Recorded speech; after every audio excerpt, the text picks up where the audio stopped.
That's a nice lobby team. Hello, hi. It is I, Ignis Eterna. Welcome to another Arknights event. Retracing Our Steps. This time, the third event for the Yerak saga, with Pramanix alter, Silverash alter, and a lot of pulls that I have to do. How many pulls do I have? Around 100, I think, 150 minimum. So we'll see. Give a second. Post this on Twitter. And there we go. There we are. Hey yo. This event. I don't know what I did. But with the medals, first of everything. Asjin, Carlon Trade, Snow Whipping Devotee, Avalanche Trigger System, Pedal Stages and Pilgrimage through Blizzards, Road Reformation, Heart of Carlan, 30 Frost Delos, 50 Frost Delos, okay. It's probably gonna be easy in the farming stages. Hope. Let's give it a little bit until 5 minutes before pulling. So yeah, this event just started yesterday. I didn't want to stream yesterday. I was focusing on other things, and today it was announced in this Frontline that Helen DB12 is coming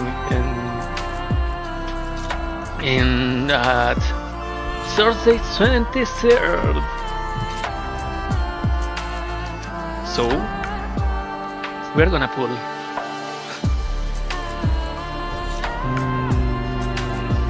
So this is from now till next week.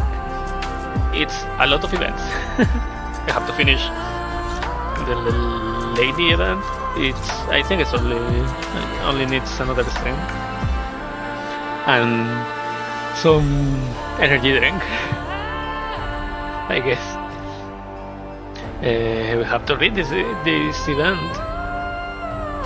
Then it's gonna be Arknights Anfield on Friday, which I hope I learn how to update that game without having to move like 20 gigabytes of something to my. No, installing. Last time I had to uninstall Monhun Wilds to install the update, the Enfield update properly. So I hope that they fix it something else. I don't know. I have to do the same again with Monhun. What else? Helen DP12 event on 23rd, as I said. It's part of the main story. It's anti-parallel, so it's an important story. I know what happens, but I still want to read it on a stream, just to keep it on a memorial, on record. And that's it on my news, I guess. Well, not my news, not personal news. I'm not gonna. I have some days that I am TMI, but not today. Not today.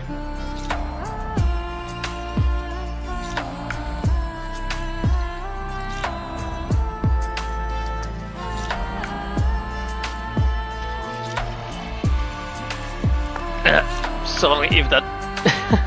I don't know if that got on the mic, but that was awful. Oh, I tried to hold it. hold it, but it moved my insides.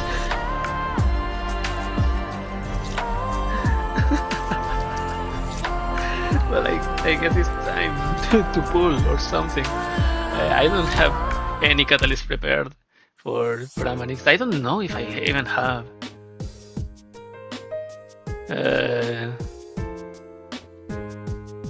Nope, I don't have. Nope. No, I only have. Oh no, I have a lot. Okay, this is all chips prepared. So it's not a problem. It's not that much of a problem.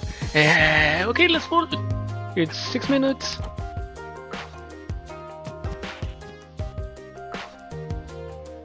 So, today's free roll. Let's see. Boom. Orange. What is it? Oh, Alana. She's new. I know, no. I know she came in chapter 15, but new in my account. Yeah.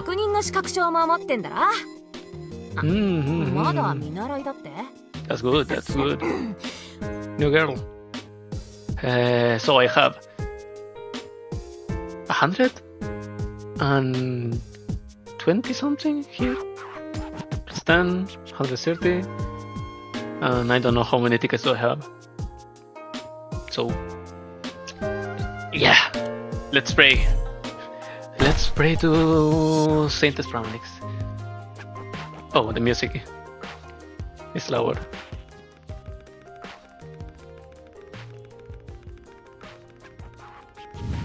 Nah, orange. Normal orange. Alana again. Nope, nothing to tell home about. I have 10 ticks. I have 3 10 ticks. Okay, that's nice. Ooh. Oh, another orange. How many? Only one, really. Oh, she's new. She's one of the new ones. So that's great. 22 pulls.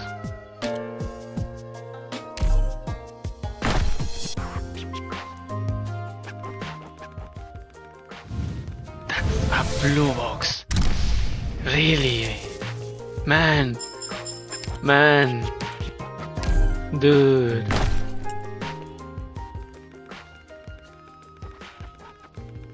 Come on. Orange. This guy. The Janice healer. Ah, damn it.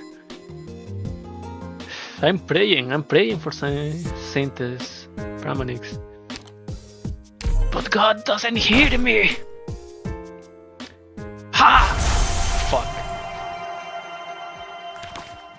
Oh, it's one of the last ones. 1, 2, 3. Come on, Myrtle. My knight. I lost count. Her spirit. Which are we? Forcer. Chestnut. Come on. You bastard!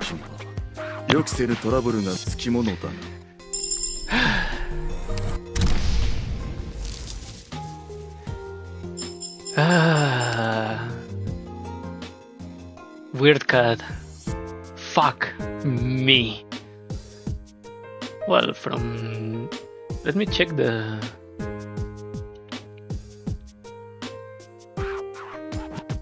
calendar.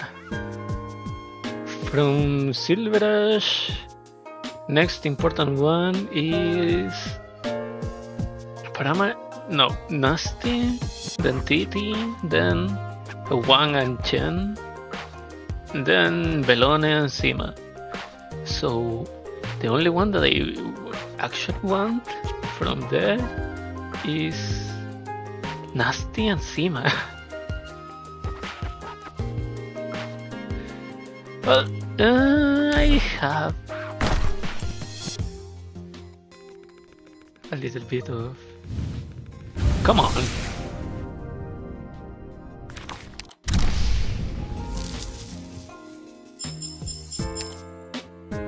I have a little bit of... What's the word? I can spend a lot. Well, not that much, but... Come on! You're giving me nothing. Well, 5 stars. I don't know, man. 5 star. Oh, 3 5 stars. Well, that's not that bad. Come on! Nothing. Rice, green butts. Next. Without looking.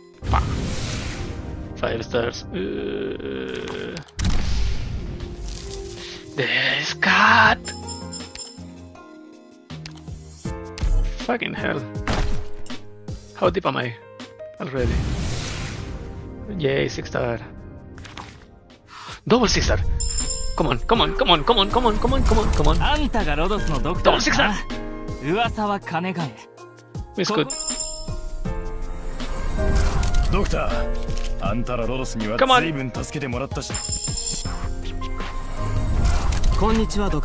Who the fuck are you?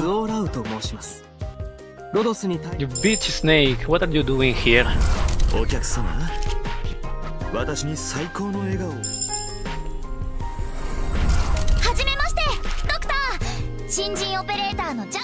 Come on, Pramanix.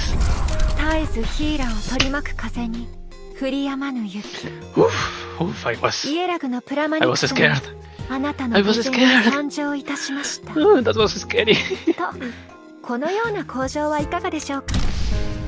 Oh, that was scary. Let me take a screenshot.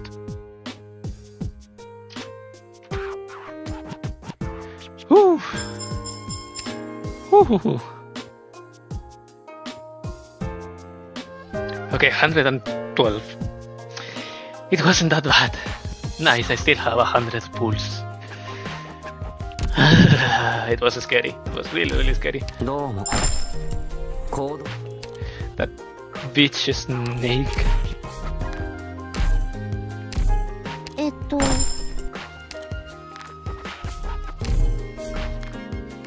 Okay, what's guard code? Crowd control? I don't know. Fan. Summon. Plume. Specialist. There we go. Now to the store. I do have a lot of sticks. That's nice. That's nice. But yeah, 250. I don't have. Wait. Do I have Mizuki? Yeah, there he is. Okay. We know what we have to do. Feed the boom cat. I am not in a position to speak. I'm also unemployed. Fuck me. Really? My dude, what are you doing? Look at her, beautiful Pramanix. TOG. I still haven't played more AS6.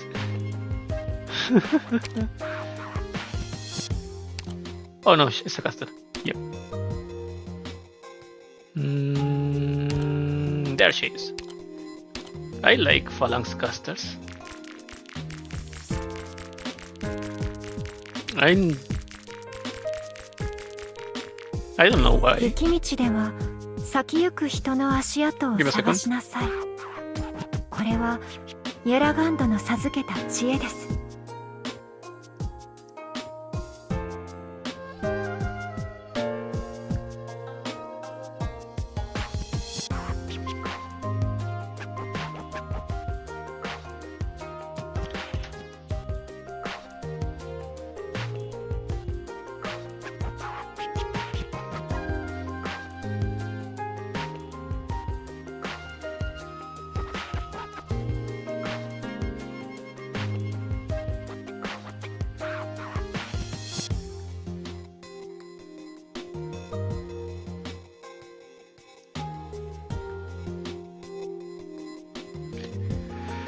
Promotion.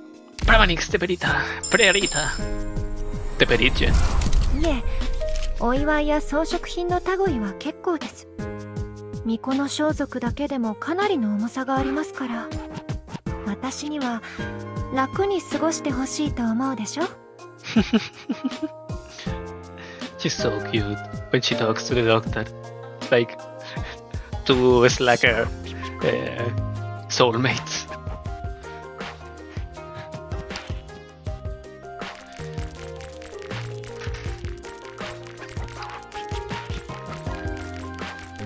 So beautiful. My sister Pramanix. Yay. You know, maybe now that I have... I don't have more free time, but I can probably do like 1 or 2 days a week when it's not an important story stream. I can do IS6 just, you know, to have something to stream about. Like I normally do streams on Monday, Wednesday, Friday, and maybe Sunday or Saturday, depending on how I feel. So probably one day I'm just gonna jump like one Thursday or one Tuesday or Thursday. I'm gonna do like, yeah, let's play IS6 just for the lulz. 雪道では先行く人の足跡 Okay, を探しなさい。 Caster Factory. これはエ Nope. ラガンドの授けた知恵です。 Oh, damn it. Do I have? Yes, I have. How many were? 4. Okay. Goes.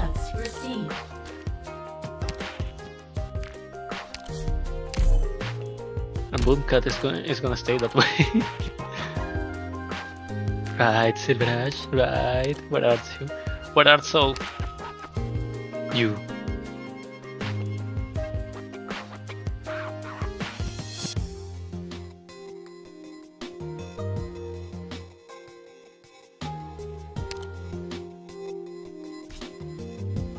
Or should I have craftable? Yeah, but that's supporter, and I have some supporter that I want to level up. So let's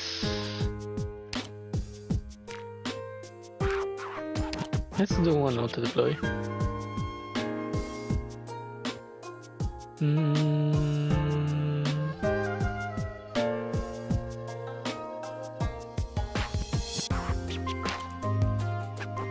Not one auto deploy. What am I saying? Clear selection. Trust. Boop, boop, boop, boop, boop, boop, boop, boop. Not you. Boomcat. Where is the Boomcat?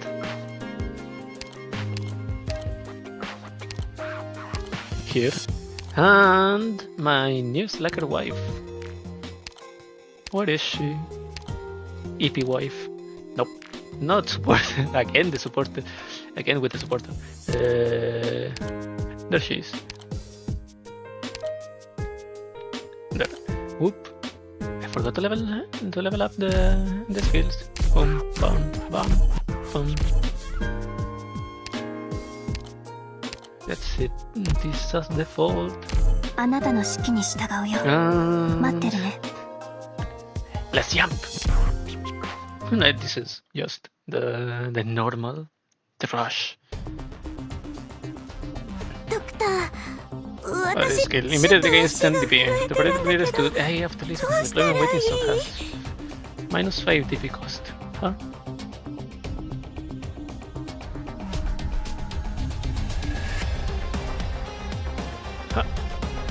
Initiating data collection. Oh, okay, I forgot to change her skill. What is your calculating standard deviation? Boom. Weird cut. 挑戦しがいのある強敵だという。やっと出番だね。Equipment iteration consumes 10 DP to gain 40 attack until the skill ends. Huh.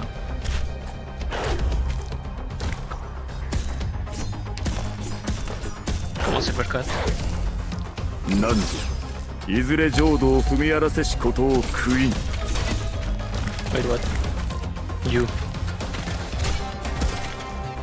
迷っている暇はありませんわね。Do you have a new removing outliers? どういう戦術が私の武器は一本だけじゃないんだから。Yep. どういう戦術で Until い the けばいい？ skill ends.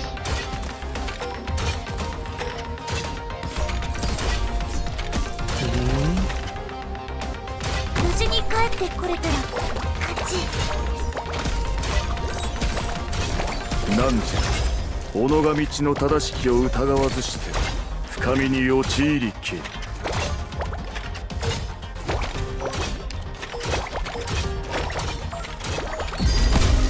Yay!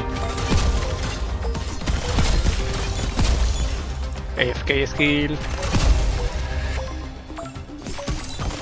Boom. なんじゃ、己が道の正しきを疑わずして深みに陥りきる。 It's so over for them. Boom. Keep walking, dude. The hypothesis holds. The Yay. report will be on your desk shortly. Save this for auto deploy. Okay, let's play the event, あなた important もここ event. にいたのね。 Where was she? わかって There we go. るわ、偶然でしょ。 Oh.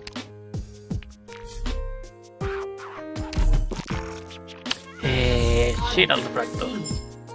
What is this? Craftable. Let's max it out.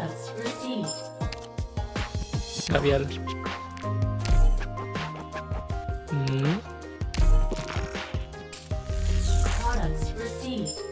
Yep. Pramanix. Let's go. 手にした一切を手放し、 Of what has been 失 gained, いし they 一 don't 切 see を that. 忘れて、 Of what has been 真理へ lost, の forget 探 it 求 all. 心と We only need 自 to 問の strive み for に truth 携 and さ question え進むべ ourselves. し。 And in the end, we shall return to 終 her 着点 embrace. に至りし時、我々は再び神の身元へと帰るのだ。 Her waist is so thin. Holy shit, that's hot. Okay. What did I want to do? This. Did I? Yep, did I max this Silverash? Wee. There we go. Hello, was my man. Yes, this is limited duration command. Oh, okay, let's activate the AFK skill and this one. Pramanix, a thousand of a heart. Look, defeat total 20 enemies with your own Pramanix the Predator. Break the ice by BI7 with a Sisters rating. You must deploy your own Pramanix Predator and have her defeat at least 5 enemies. Okay. This is to break the ice. Nope.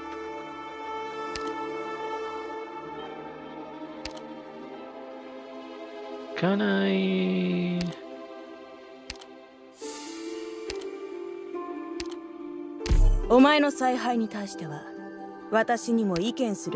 Okay, level her up. Let's max her. Ah!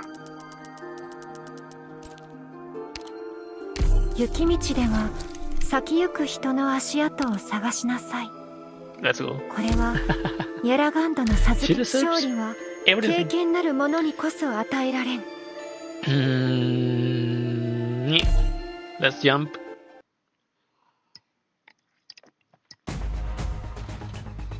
懐かしいな。今回はどっちの武器で懲らしめてあげようかな。Snagurachka Control group here. ready. My mouse is doing stupid things again. Do you have any marking significant trends? Nice. 経験に祈りなさい。 Nice.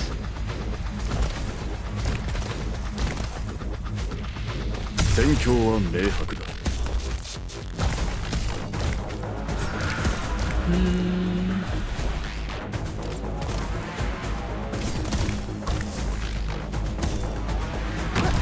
私、目を大きく開けたまま。何時いずれ浄土を踏み荒らせしことを What 封 was 印 that one? One with Do you have a performing less gate defense? derivation? Was it? 出撃前のアイドルのイメージ。今そんなのどう Let's でもいい。 go. Haruka healing.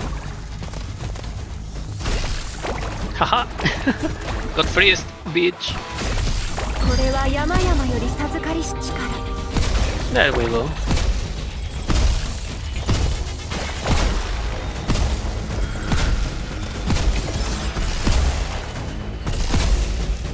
And that's it.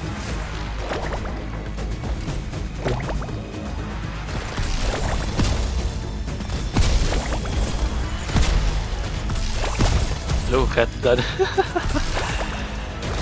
Getting freezed over and over 氷 again. の溶けるアイドルのイメージ。今そんなのどうでもいい。 So he's probably gonna die in there because he's not receiving damage. So what the hell? 雪がすべて葬るのを待とう。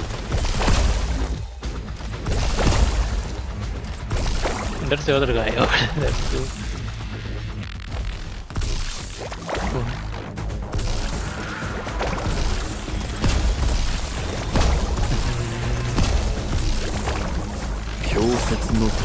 Another one. Look at that dude. 神はいずこにも負わすものです。 Ground enemies with no tags take 20% attacks as hard damage every second. Okay, that was the stats maybe. And all of this is... my mouse doesn't want to cooperate. Okay, what the hell? 何時己が道の正しきを疑わずして深みに陥りきる。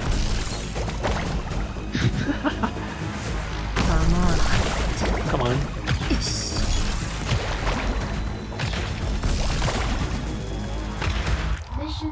What?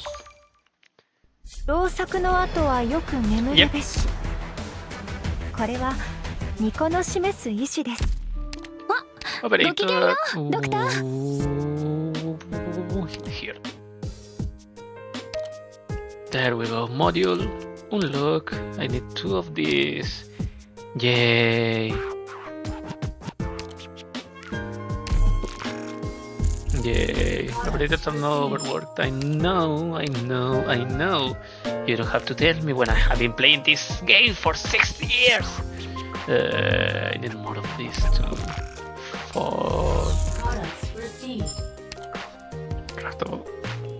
4. BP.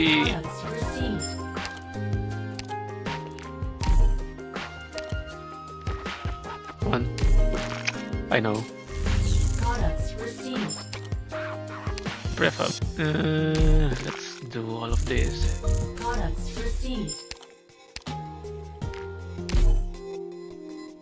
Yep. And that's it. A 1,000 of a heart. And look. Our very first meeting was when she was born. She was tiny, curled up in a bosom of her mother, who she so resembled, a near carbon copy, the most adorable of miracles. The Silverash couple had prayed for her, praying with all their heart that blessings, health, and everything bright and beautiful they could think of would fall into her lap. Across the bed, a young boy, only slightly older, struggled to stand on his tiptoes. His stretched finger was grasped by the babe, leaving an innocent smile on his face. The second time was when I saw her during the scientist selection, and heard her voice amidst the devoted, humble prayers. An interesting voice. Sorry, I am his voice. I noticed how different it was, and saw a fleeting chance. Long had it been since the Snow Realm saw one with such anger, with such a lively, raging heart. With the winds of Kierak enveloping at her at every turn, she would surely go further and do better. I knew that the melting snow would drip upon her nose, for what Kierak needed was a saintess who stood above the crowd. As for the third, final time, I was the head handmaiden by her side, recommended to her by the elves of the Vine Bed Court. At that time, I was already rather familiar with her, and regarded her with dearest curiosity. She, for her part, greeted me politely, maintaining her stiff, unnatural posture. Of course, Enya was never a timid child. Her many particularities soon made themselves apparent, and with each passing day we got closer and dearer to one another, until the time came to say goodbye, as she held my hands tight, asking question after question. I could not help but be reminded of her mother. Atheline from Victoria. She loved to pray, but unlike the veneration of the people of Kierak, she used her prayers more as a diary, pouring out everything going on in her life. I heard about how her children grew, about all her joys and elations, and amidst that joy, a thread of compassion. She said, Kierak above, if I must leave my children one day, I ask that you guide them. If they ever stand alone upon this land, lost and confused, support them and show them the road ahead through the ice and snow. Prayers were never certain to come true. Most times, it is the efforts of people that are more important. By the time I had come to Yerak's border, the court's reforms and the scientist edicts had finally reached the Vena countryside herder boy. He asked me inquisitively, "What is studying? Do I need to do it too? Will they teach me how to read? Can I be like those searchers I saw a while back, staying in a nice big house while looking at the stars?" The chill wind blew away the dusting of snow on his shoulders. I did not look back. I knew the child who once grabbed hold of my finger, bound in her blanket, had taken her first stuttering step. If I were still by Enya's side, she would most likely be rather pleased with herself and ask me if I liked these changes. Oh, Enya, my sweet Enya, the little burden beast who dared to jump the fence of devoted heart and stalwart spirit. The road ahead shall open up for you, and my blessing shall be with you forevermore. Oh, Kierak, my sweet Kierak. Snow falls every 5.5 seconds on the tiles within attack range. 90% of the art's damage to any ground enemies passing through affected tiles. 90%. Each attack of snow reduces enemy stacking up to 5 times. This is 75 to 100 by 12%, stacking up to 5 times. The snow on tile disappears when the first enemy on it leaves the tile, and on deployment immediately covers all tiles within attack range with a stack of snow. 1 stack. Okay. Send me. Craftable. Only 2. I need more.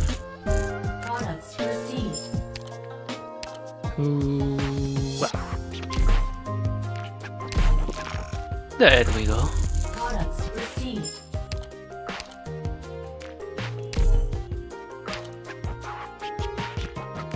2 needed. I can only do 1. Fuck.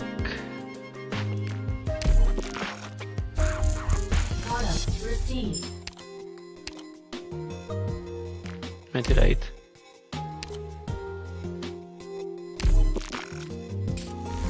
Products received. There we go.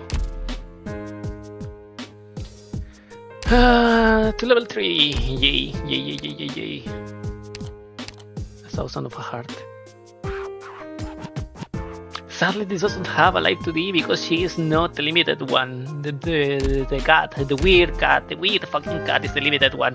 Why do you have a life 2D? Why do you have a life 2D? I hate you. Okay, I need to remote him. Wait a second. Do I?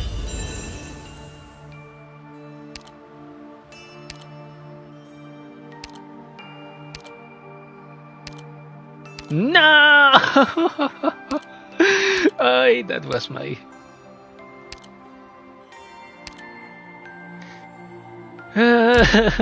Okay. First of all, jump.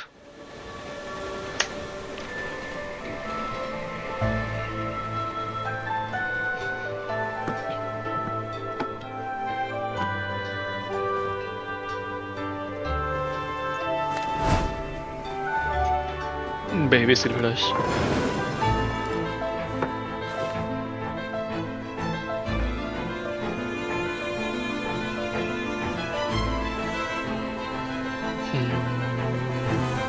Pramanix is not there anymore, and it's only the reflection of Mont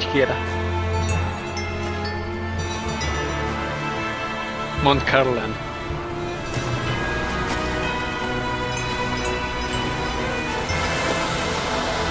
God, this baby is so beautiful.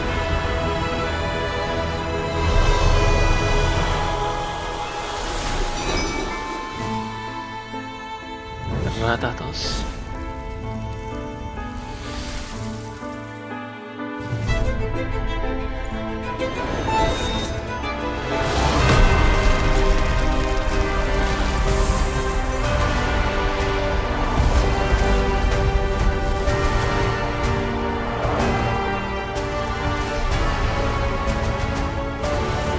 Oh, that was Salvadorian.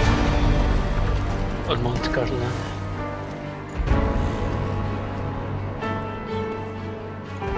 Caster.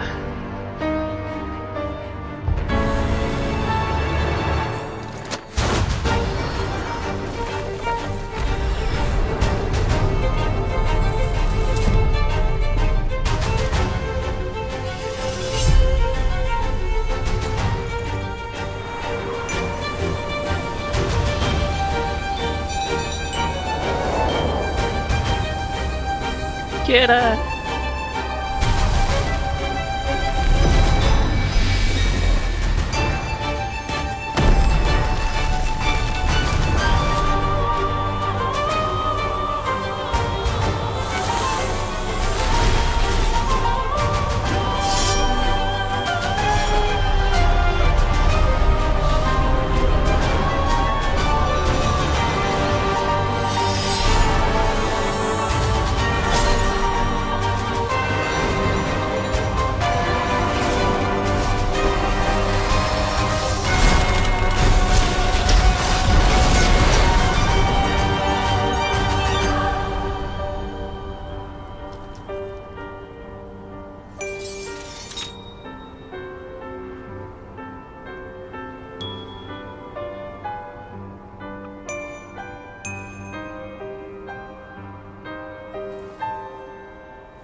And Kera is finally on the map as an independent power.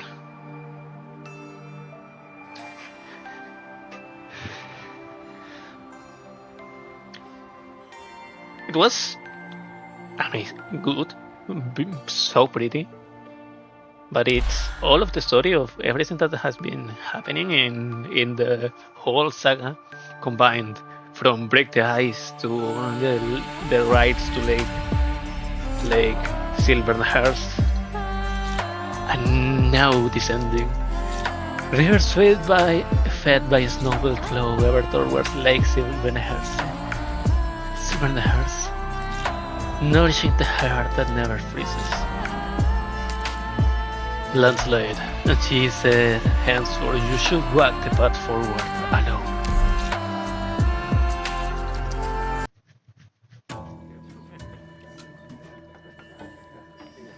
I believe you're wrong, sir. But nope. Victoria may be the strongest nation on Terra for now, but there is no guarantee that such prosperity will last forever. We are all familiar enough with the history of Victoria's 4 golden decades, not the shed but the legacy of gold. Times have changed, however. When Victoria's productivity advantages eroded and her ambition to expand went unsated, the cracks of internal strife began to emerge beneath the surface. The last king attempted to mediate between the factories and the merchants, but failed to propose a new path out of the dilemma. His end was inevitable. The same was demonstrated by the coup in Laetania not long after. Who emerged as the victor of the bloody struggle? No, it has been more than a decade since they hung at the Lord of Lions, but the repercussions of the coup linger to this day. The wet of Brighton, the River Mersey incident. Have the Dukes been able to set aside the conflicts for even a moment in this past decade? Everyone believes they will emerge the better for the struggle. Not one believes that they are digging Victoria's grave together. If we do not see change soon, an intensified civil war will be what defines Victoria in this new era. The civil war after having to handle the Sarkas. The Sarkas siege on Londinium. Not even siege, a whole fucking domination on Londinium. Please. You cannot even help Tara by yourselves.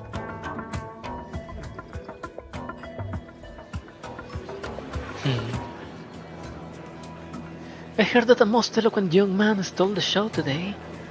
One will be forgiven for mistaking you for today's headliner. I meant no offense, Your Grace, Duke of Castor. I had hoped to make the acquaintance of more people at wisdom at your manor, but I confess I find myself disappointed. Do you consider yourself worthy of a position as a Duke advisor, or even the Speaker of Parliament, then? Anyone can point out the ills that plague the nation, curing it whoever calls for the proper means, a stroke of luck even. It seems that I am hardly the one who should be worrying about these things, though. What do you think? I remember your mother. You have inherited none of her humility or courtesy, but all of her boldness and irreverence. And see how this. You will hardly have found time for a distant relative from a distant land if I had not caught your attention this way. It was a rather inflammatory speech, but far from being enough to lay a foundation. Many young lads have visited this house intending to murder their names amongst the guests, so as to enjoy the adoration of others in high society. How do I know you're not one of them? I have little interest in becoming a guest of honor at the banquets of a Victorian nobility. I simply bring a modest proposal. The resources of Jerak and the industry of Castor complement each other perfectly. There is potential for equal cooperation. I am building Jerak's first transnational trading company, and I would like to extend an invitation. Equal? Equal. In 30 years, the name Jerak will lie on the lips of all the nations of Terra. We have nothing to lose and everything to gain from cooperation between our two lands. I commend your courage, but I doubt you have the means to make such a promise, child. You will assent. As a consummate visionary politician, you're well aware of the dilemma that Victoria faces, or should I say, the Duchy of Castor faces. You will not lightly dismiss any measure that will improve the situation, however slim the chance. The fact that I stand before you now is proof enough that I'm worth investing in. Be thankful that you are young enough that I can forgive your impudence. Answer me, then, young visionary, with your wit and guile. How does a country that has yet to adopt the Originium circuit plan on becoming a name of the lips of all nations of Terra? Your hopes are well founded. Industry and technology are certainly important, but for our nation, there are other things that are even more important. To be frank, the particular nature of Victoria politics may have closed your eyes to the potential of a united nation. I believe.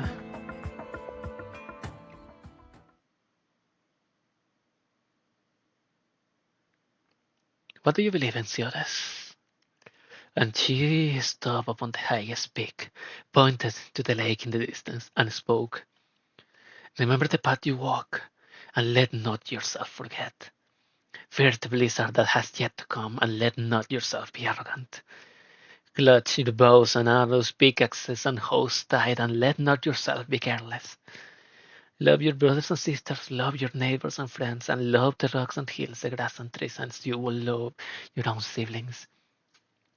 Heed these words, and no calamity shall befall you, and your home and heart will be safe forevermore.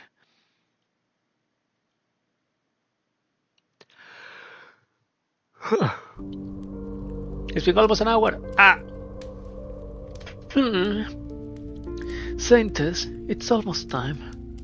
Have the doctors not found a way? For years, the finest doctors of Chirag and Victoria tried everything they could think of to purge the poison from the Great Elder. In the end, it is not illness that takes him, but time. I see. Wait, water. Pramanix needs a soft... She needs a soft voice. So even if I speak with a little bit of accent, I still need to keep a soft but bold enough voice to keep with Enya.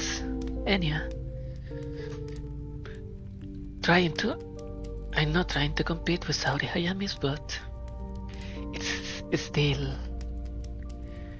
May I see him? Of course.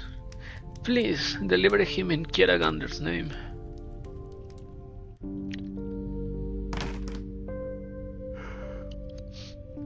Enya gently pushes the door open. The dying man's chest barely moves as he lies on the bed. He seems to hear the sound and cocks his ear with great effort before opening his mouth meekly. Enya, is that you? Great Elder. Oh my. Oh fuck. Give me a second.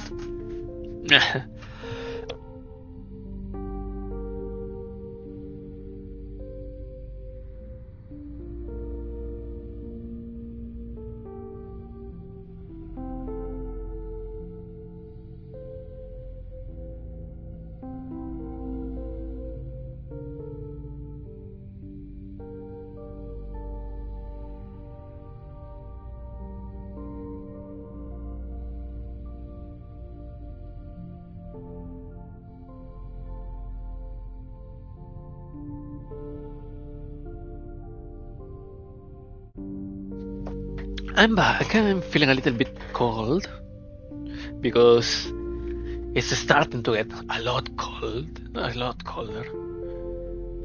But it's not cold enough to wear one of those fluffy jackets, and that's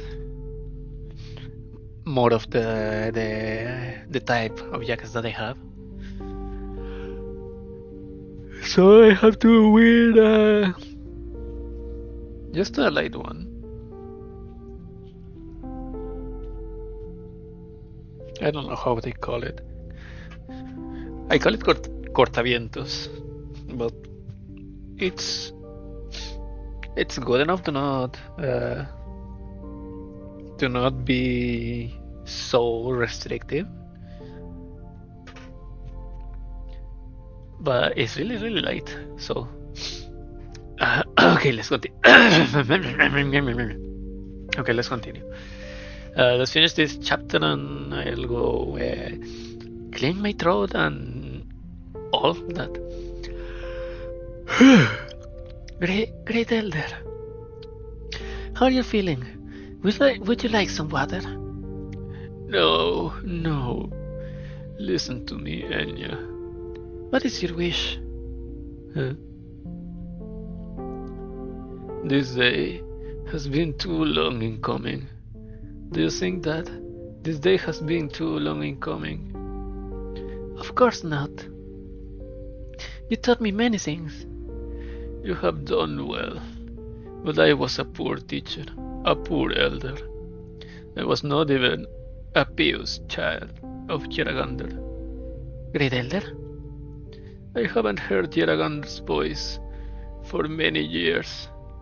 I prayed day and night, recited the scriptures over and over, but she never answered my call. I was lost. I was afraid, but I had to keep going. I thought, if Yeragander's will was to protect her people, it was not against her will to act in such a way. I wanted to strengthen Divine Beat Court's authority. I wanted the hearts of Yerak to be united and firm, but I erred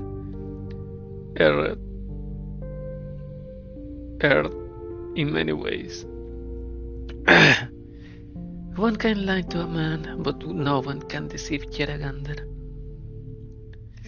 She sees all that we do. She knows all of our errors and our repentance. I know. I believed, but a long time passed, and I thought that I had not been punished by Yeragander. And so, I stopped believing. Until last night, Yeragander came to me in a dream. She did not reproach me. She simply walked in front of me, leading me to the lake whose surface was like a mirror. And she said, all the rivers shall converge upon this place. Converge. And then I knew my time was up. I want to repent. I must repent. But it's too late for me.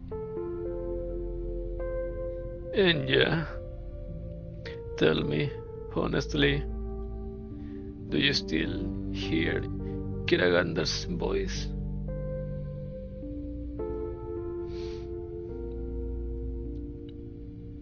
Her followers must listen carefully to her teachings at all times. The noise of the land may deafen our ears to her voice, and the wind and the snow blind our eyes to her teachings. But remember always that she is good, and those who forsake her walk on the wrong path. It is harder to be good than evil, to forgive than to hate, to be humble than to be proud. Those who tread this path will know it is a treacherous one, but those who stray from it shall find it even harder to return.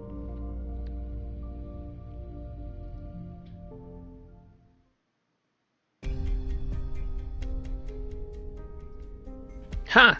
Ratatos! Stop making all that noise, Yucatan. Since when are you as restless as Sirius? I'm sorry, Matriarch, but I just can't help myself at a time like this. There's nothing I can do for her but pray. Always so easy, you and Sirius. She's my younger sister and the future Brontel, Matriarch. A little thing like this should be no trouble at all. Daddy is in excellent health. Remember how she sneaked out to clean Maud Jungfrau when she was 8 and ended up breaking her leg when she fell? They thought she'd never walk again. In 2 months, she was running and jumping around like nothing ever happened. No one gave it a second thought. Are we really sure there were no lingering effects? No, of course there wouldn't be. It was so long ago, and the doctor says she's healthy as a born beast. But can't those Victorian doctors really be trusted? I'll have their heads if anything happens to my stupid sister. God damn it. It's been 4 hours! Why haven't they come out yet? Matriarch, report from Captain Munch. Munch? Munch? Munch? Munch? Shut up! Don't bother me, whatever it is! Understood. Let's take a deep breath, Matriarch. Kiragander will protect Rus. She's the gentlest woman I have ever met. Who will Kiragander watch over if not her? He's so in love. He's so in love. Ah, you are right, you are right. Kiragander. Oh, Kiragander, hear my prayer. I am hardly the most pious of Kiragander's people, but now I muster all my piety in the hopes that Kiragander will grant this one's favor. If Clan Browntail must be punished for our past transgressions, then let all that punishment fall upon me. I will accept your anger, your wrath, but please spare my foolish sister.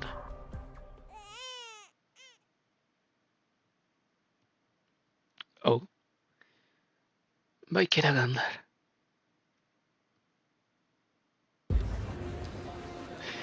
Let's go!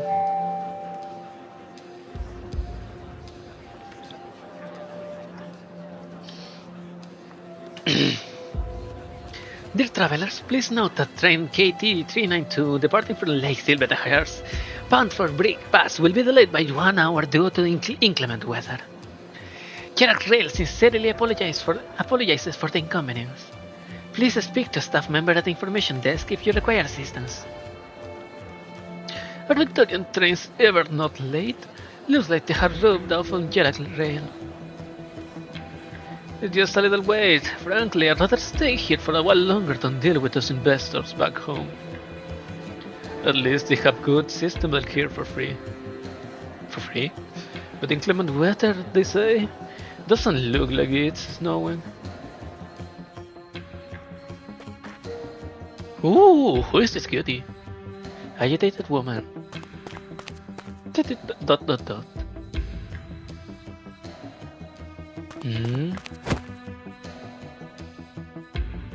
What's the hurry? The trains aren't running. Sorry, excuse me. Wait a minute. I have seen this trick before. You're a pickpocket, aren't you? Stop right there. Let me make sure you didn't steal anything. The woman breaks free of the hand grabbing her shoulder and runs into the direction of the crowd, vanishing into a sea of people. Ah, hey, somebody help! Thief! Did you lose something, ma'am? My purse, the jewelry terminal. Eh? Everything seems to be here. But that one. Probably some unfortunate soul trying to get down without a ticket. I told you, this is Pious Kerak, not post-war Londinium. No one's after your purse. Munch! By Kiragander. Does trying to ride without a ticket get you hunted down by warriors in Kirak?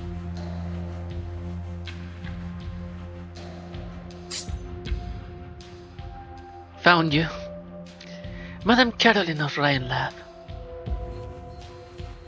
I know who you are and what you have done. Come quietly unless you want everyone under the sun to know. She's so pretty. Why isn't she on Rose Island yet? Ah! Divine Beat Court will grant you a fair and impartial trial. First, give me what you're holding. The woman silently clutches the folder in her arms and sings for a moment before crying out without warning. Run! Run! There's a bomb in the station! The crowded station quickly descends into chaos at the woman's cry. The creator of the chaos once again disappears into the crowd. Damn it!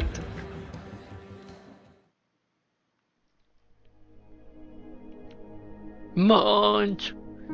Rus, so glad you're alright. How are they? The children? Perfectly fine. Your sister is taking care of them. Children? Rest now. How many? Rest now and don't worry about a thing. Yucatan. There were a few times there I thought I was going to see Kiragander. Every little bad thing that I ever did came flashing back before my eyes. Even that time when I climbed that tree to steal Folby's eggs when I was 8. What would Kiragander punish me for? She already punished you, remember? That time you spent 2 months in bed. Don't worry about it, Bruce. We have made it through so much. Now we've got another reason to keep going. We have to see Oak and Berry grow up. Kiragander won't separate us. Yucatan.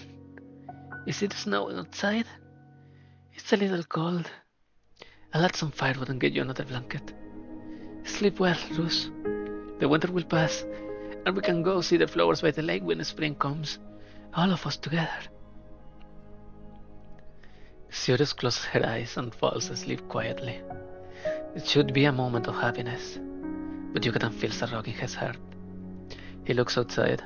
The clouds are thick and heavy, but the snow refuses to fall. This kind of weather is rarely seen in Yelag. Maybe we're in for a cold winter this year, Yucatan thinks. When the winter passes.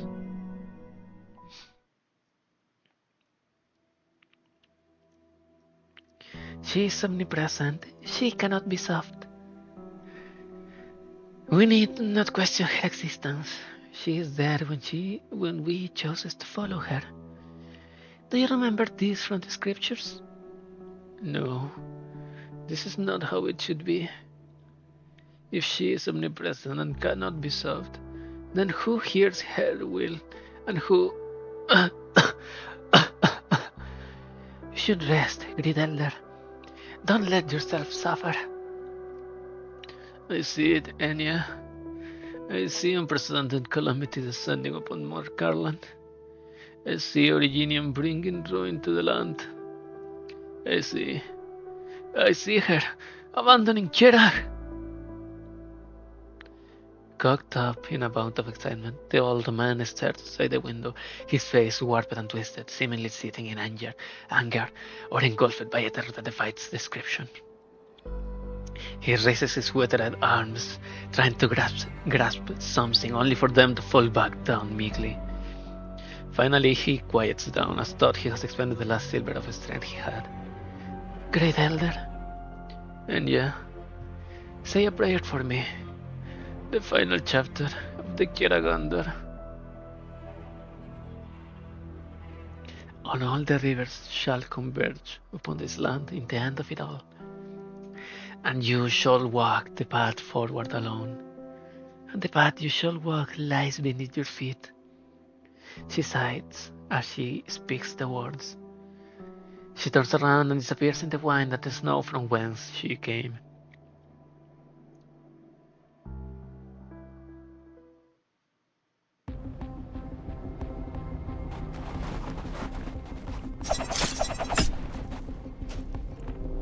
Go, go, Munch! You have no hope of escape. The people of Kirak know the wind and snow better than any outsider. Your arts are not effective here. We don't want to damage your relationship with Rain Lab. Otherwise, I would keep you here by any means necessary to retrieve the military secrets that you stole. I'm not carrying your military secrets. I have no reason to believe you. You don't understand. Don't understand what? You don't understand what these data mean. How long do you think your god will protect you? You can't talk your way out of this. Wait. What's with the clouds? Run. No, Munch! No! Munch! We finally have Munch crumbles in the story. That's a fucking avalanche. The avalanche struck in an instant. A loud crack moved the mountains that had remained dormant for many years. Snow poured down the slopes, mixed with rocks and black crystals, and all creation was obscured by grey and white. Originium. The mountains trembled, the echoes lingered in the valley. Few could comprehend what had just happened. It was the first catastrophe in history to strike this place.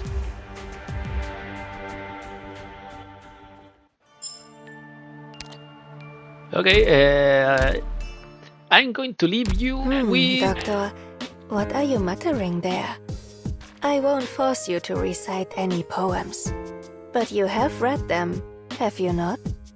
Oh, God, help me. Viviana Droste, ASMR. I am not strong enough. Okay, let's send 3 of these while I'll go to fix myself, all my respiratory system. I'll be back.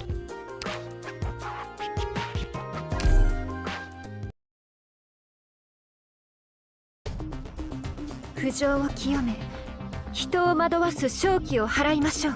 Initiating data collection. Removing outliers. この2本の角の示す意味を知ってるかな。雪がすべて葬るのを待とう。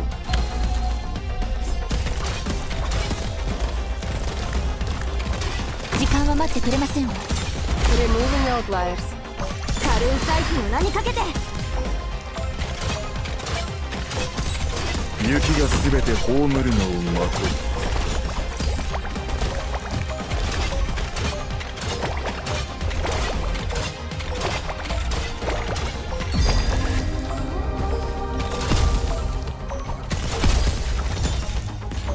雪がすべて葬るのを待とう。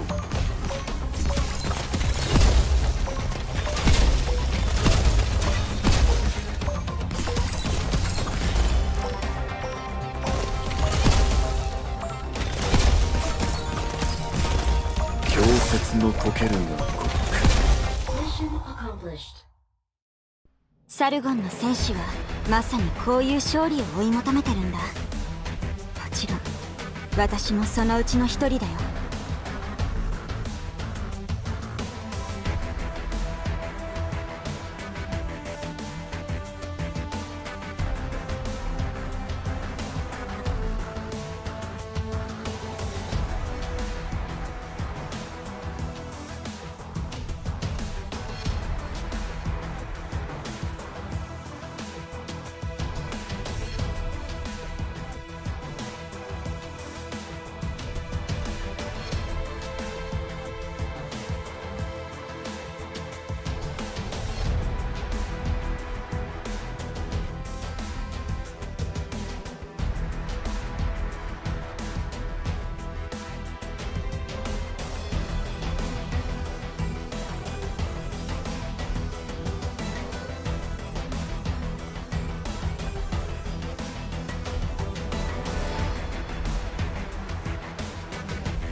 Only one?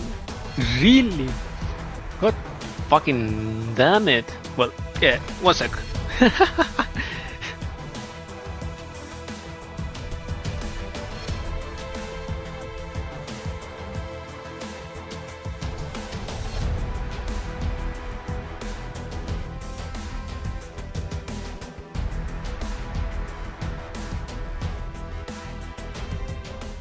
Okay, I'm back. Hello, hi. Anxiolas. Come on. Another one. Please, give me. How does it work? 獣に気づかれないように。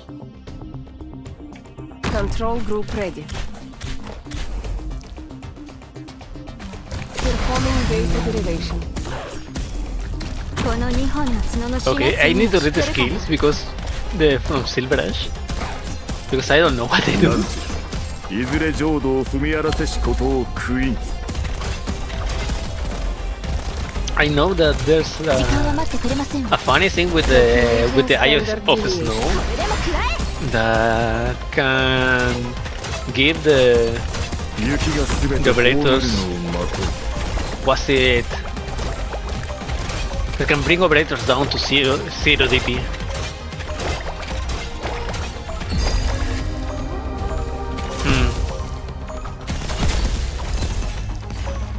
Wow. 節の溶ける鼓膜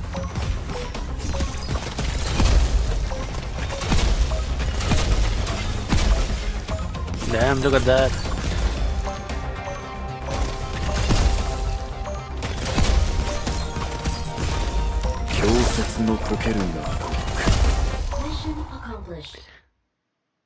Come on, give me one, at least one. ド Yay! クターのおかげでまたたっぷり実践データを収集できたぜ。 Yay! Now the boom cat will not longer be a boom. ドクター There you are. Go! Counter Gambit. 私との取引を受け入れるにあたり When you accepted my proposal, did you not suspect that Silent was becoming part of my schemes? Then again, you rather enjoyed this sort of challenge.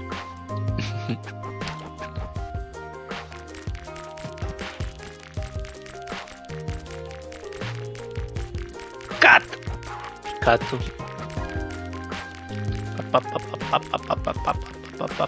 Max 61. What do you mean 61?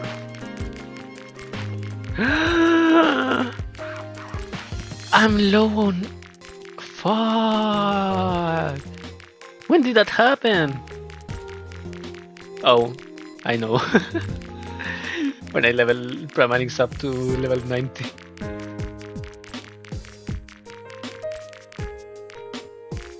Whoops. ロドスの斬新な戦略にい Whoops. つも感心させられる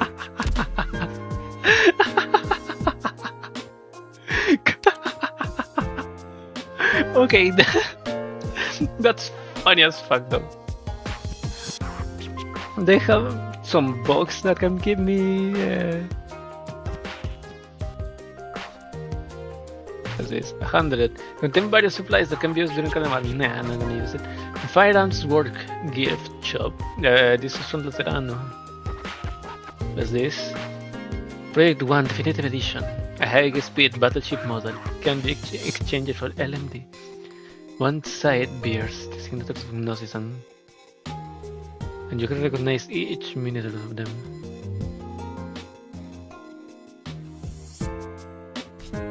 Oh, that's cool. Well, I guess I guess that happens when you have the factory on half for union, half money production. Let's put business strategy for a while, for a little bit. ドクター、 I still don't know what happened. ちょっと見せてみて。 Okay. やっ I ぱり didn't. 今年の共 Let's 生 do 上の this. 作物 This は thingy. やはり人間より高いよね。 Boom.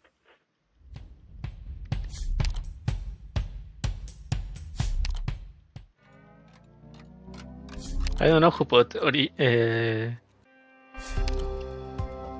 Art of Blade as their music, but damn. Wait, what song do I have in mind? Chewy? My boy TSR.「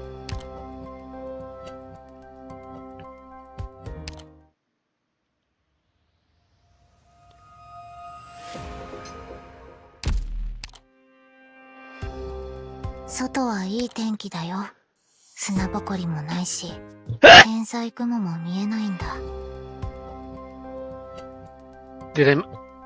I don't know if I managed to mute myself.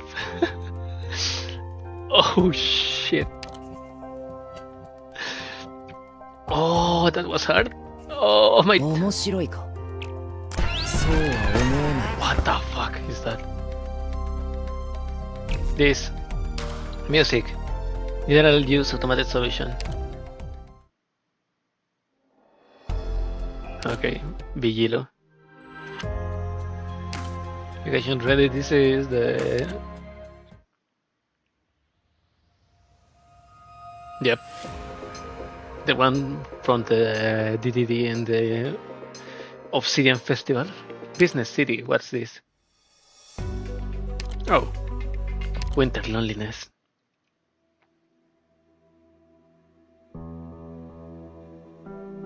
Oh, the sad music from the main story, for the story time.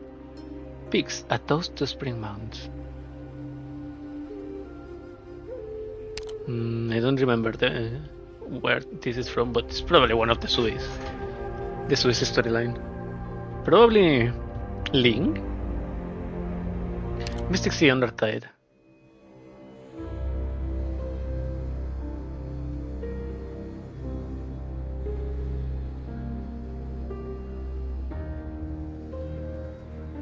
This is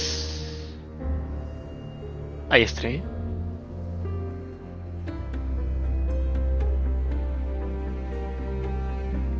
It's either IS3 or what's the name? Path of Life? Ruins Omen. Oh, IS5. Oh no, it's IS2.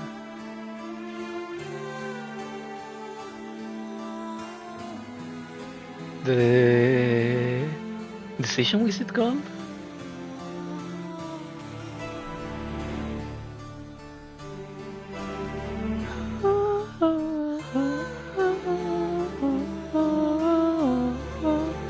What's this?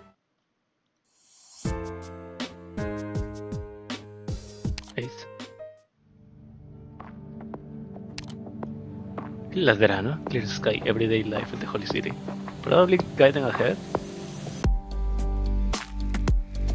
No, it's the last one. The Master's Travels. It's great though. Arboretum Journey.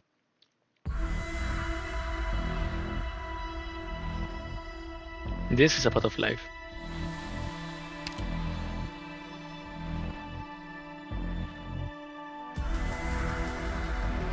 Sea Wishes. Low conditions, integrated strategies, Mizuki and Arbor Reward. I haven't completed this, how? Genesis Sovereign.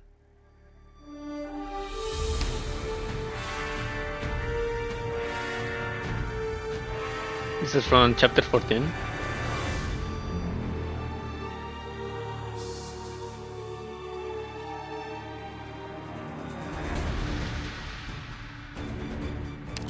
Flower bed in vastness.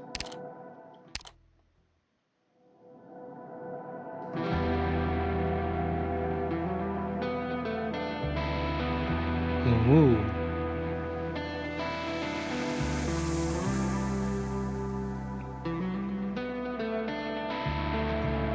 I don't remember where is this one from.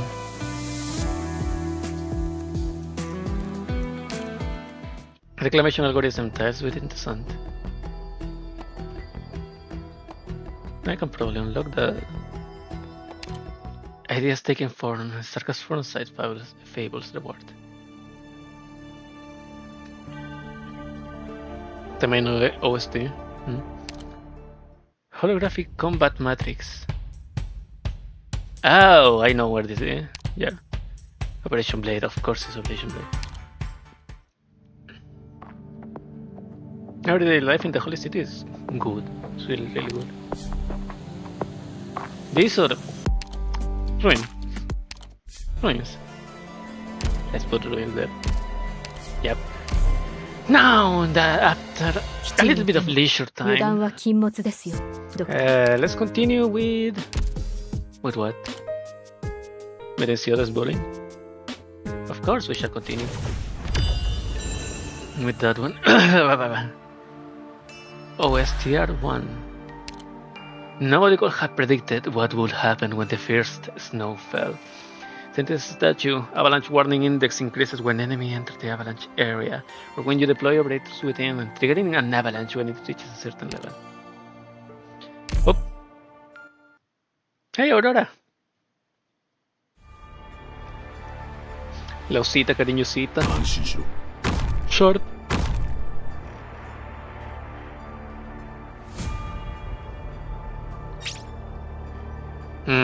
The victory machines.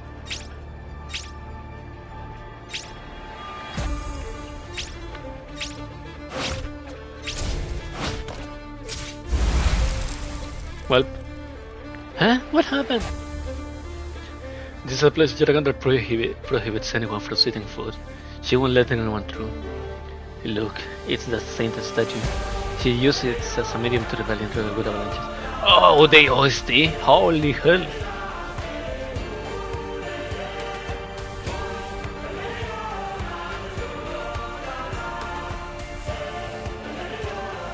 This is a girl that avalanches will occur in the direction the saint's statue is pointing towards.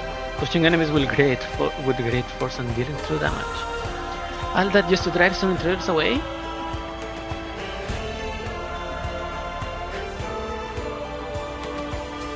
This does damage to allied units in avalanche area and pushes them by 1 tile. If they cannot be pushed, deals more true damage and inflicts the stun. But it's pushing the saint's statue pointing in the direction. Where direction is she pointing? Right? Enemies not only stepping into the avalanche area to raise the avalanche warning index, and the saint's statue SP increases too.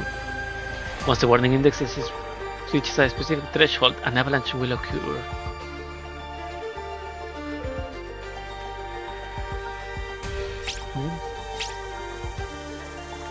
Enters, first time only.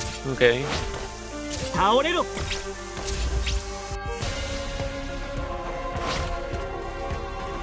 There's a big guy over there headed our way.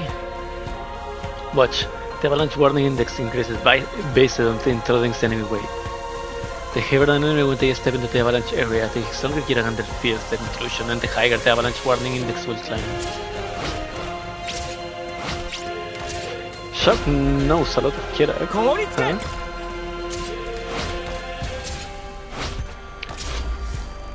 Is he meeting in secret with some knight lady with a certain bodyguard of Kira?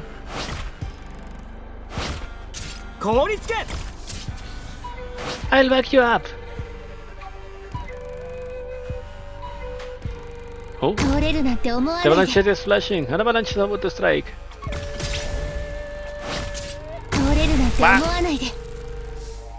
What happened? Operators in an avalanche area will also increase the warning index and trigger avalanches. Triggering an avalanche will also push operators inside the area in the saint's statue in pointing direction by 1 tile, and they also take true damage. At least that was a deployable tile behind me. Were it not the case, I think I'd have taken even more damage. No room to fall back. Mind your surroundings and try your best to not trigger any more avalanches. We have to try and block enemies outside the avalanche area to keep Aurora safe. I was hoping Jiragander could help us drive away our enemies. From this position, concentrating our foes in the avalanche area could prove advantageous, don't you think? Let's leave it to the doctor to decide whether to keep the avalanches coming or not.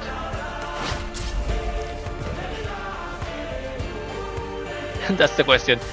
Do we?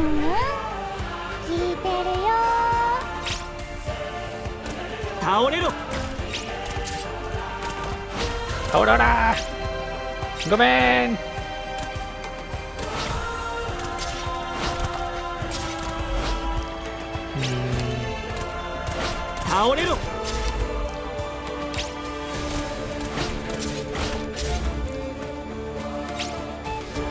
What else can we do?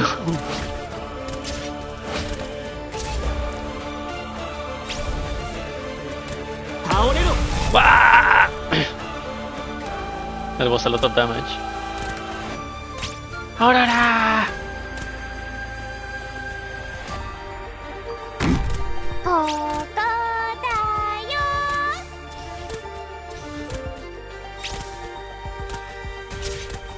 Well, I guess I should. Let's sharp bleed that one.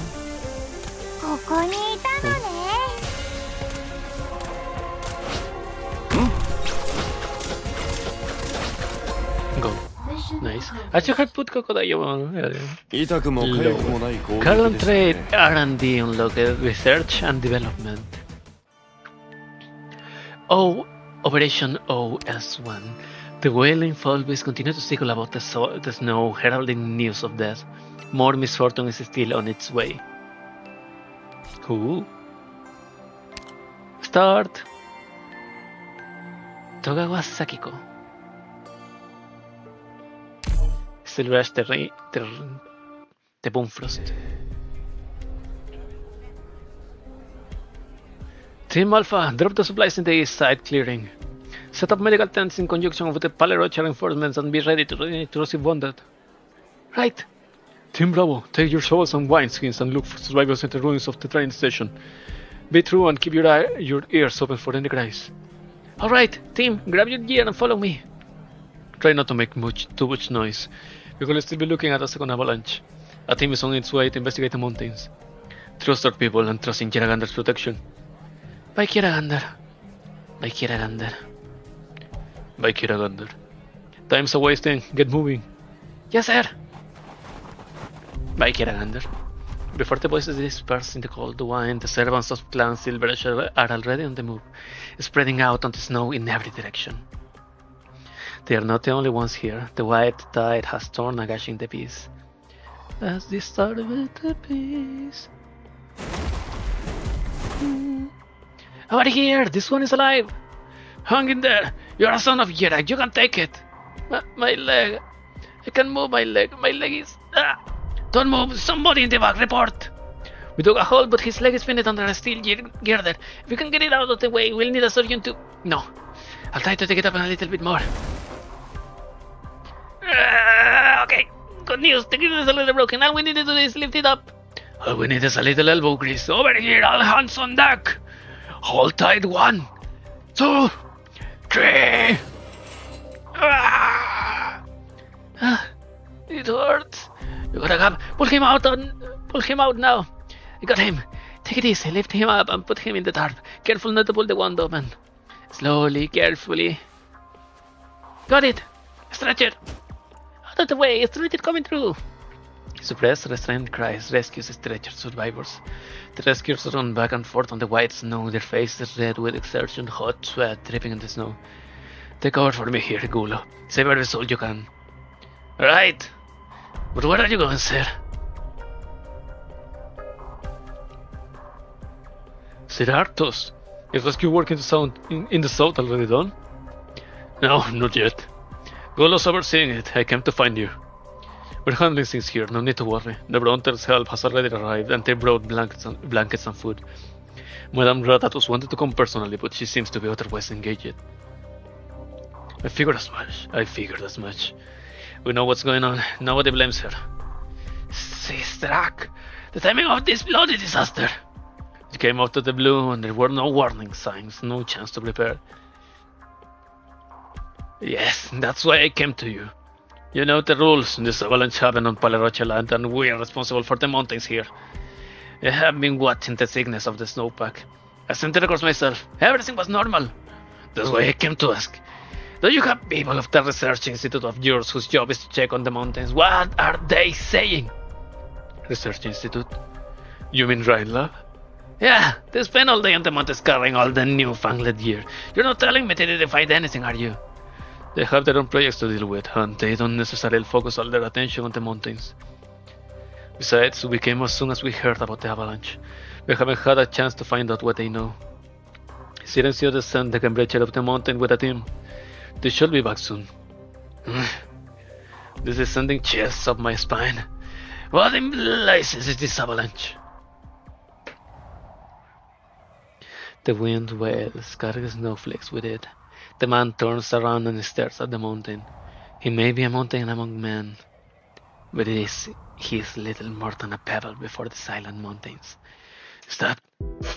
A group is moving quickly down the snowy mountain path, heading for the two men. Sir Matterhorn!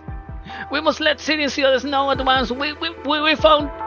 The investigator's expression is deadly pale, his fur boots wet and grey with dirty snow. And the wind, his rapid and ragged breath, sounds almost like a wailing.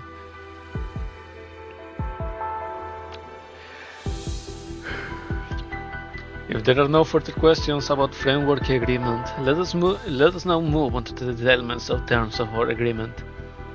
First, concerning taxation of the joint Kiragar Kashmir's meaning in the board. Sir, Madame de Cambridge is outside. She has something to report. Right now? Yes, she says it's extremely urgent.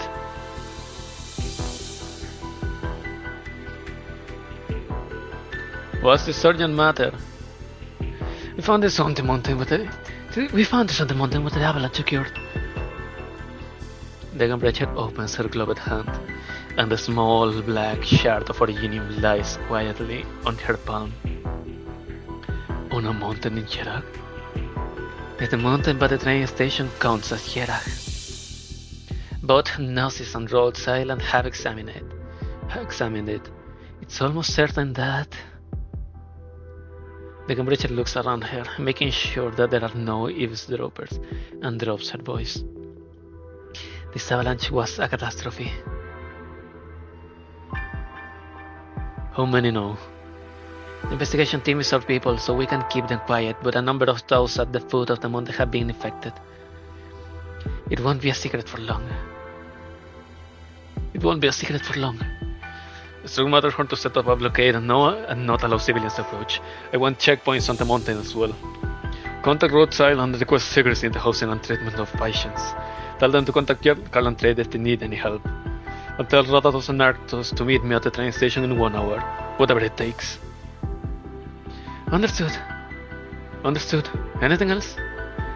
Take a squad and go to the Vine Bed Court immediately. And tell Gnosis to take a team to protect the Rhine Lab Observatory Station.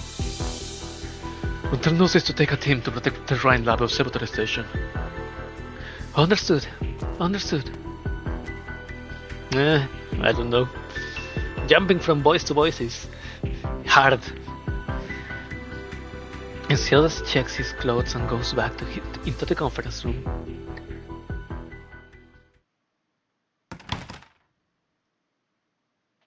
I apologize for the delay. Let us continue. First, concerning the taxation of the joint Jedi Cashmere's mining endeavor.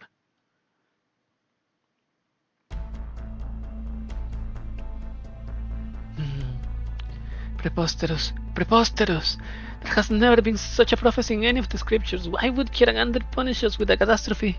It's preposterous! But it haven't just left us because she's angry with us. How do we explain this catastrophe if not by Kiragander's anger? Look at the crowd surrounding the Vine Beat Court now. There are pious believers in Kiragander, gentle children of Yerag. Are we to tell them that the families and friends they lost, all their suffering happened for no reason at all?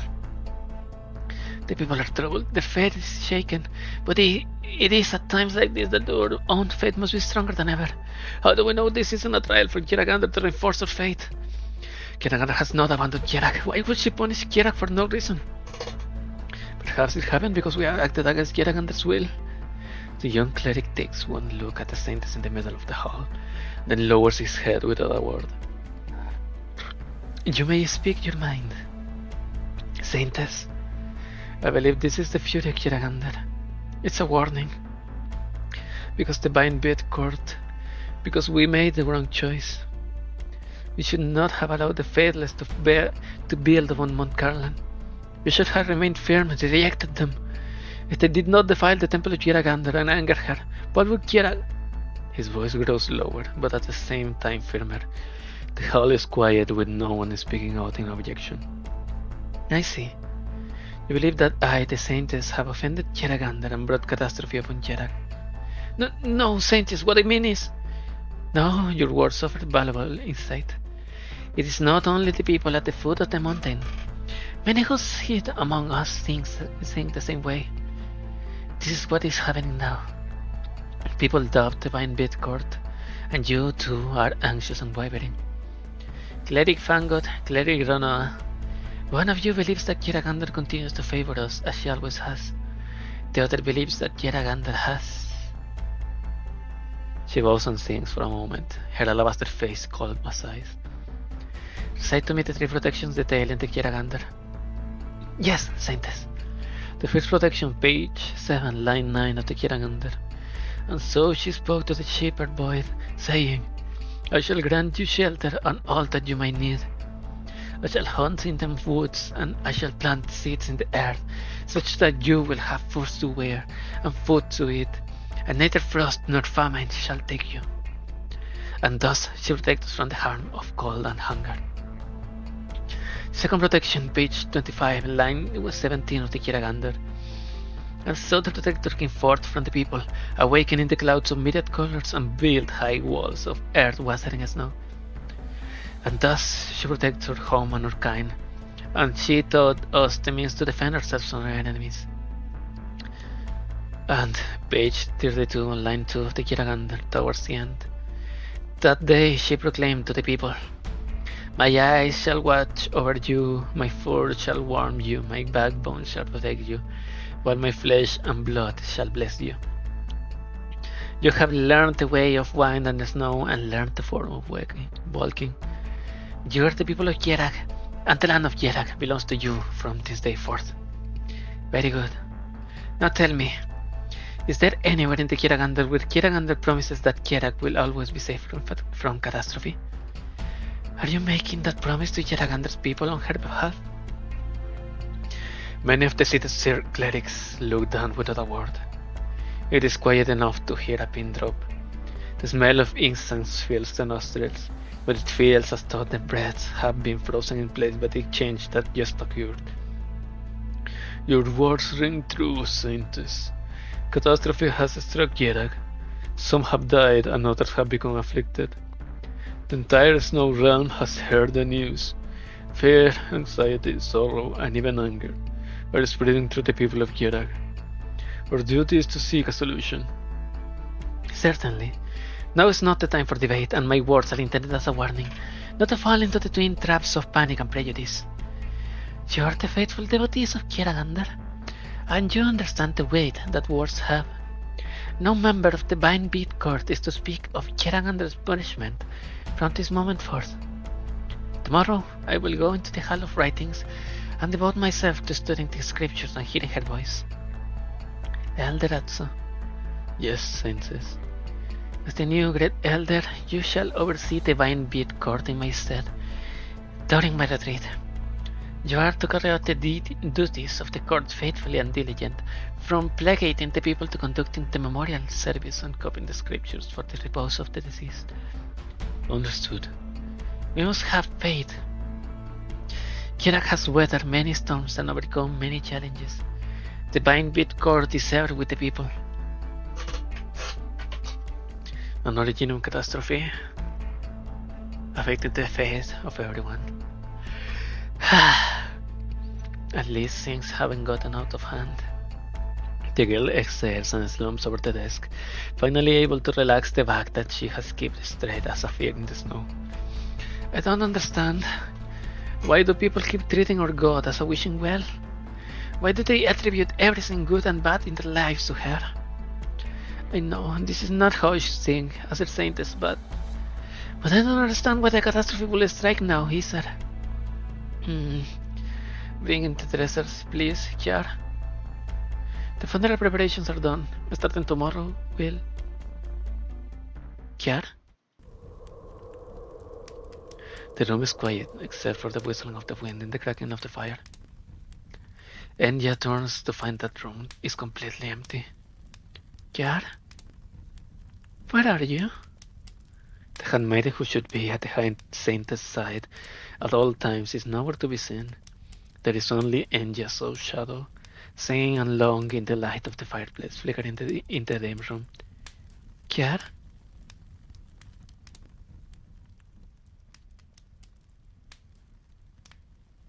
Enya, tell me honestly, do you still hear Kiragander's voice? Oh no. The cracking of burning firewood echoes through the empty room. The wine continues to wail outside the window. She can almost hear the cries of the bewildered devotees at the foot of Mount Carlan. Enya recalls the day that she first came to the scientist's quarters. An unfamiliar room, an unfamiliar smell. Home was well inside, yet she would never return there under her own name. At that time, she felt the same emptiness as though this room were snowy cave. She has grown accustomed to having a companion, someone to whom she can pour her heart out, someone on whom she can rely. But now, the Kiragander scriptures lie open on the desk. The dressing mirror reflects the girl's helpless expression. Kiar, you promised me you wouldn't disappear so suddenly. Exactly what happened?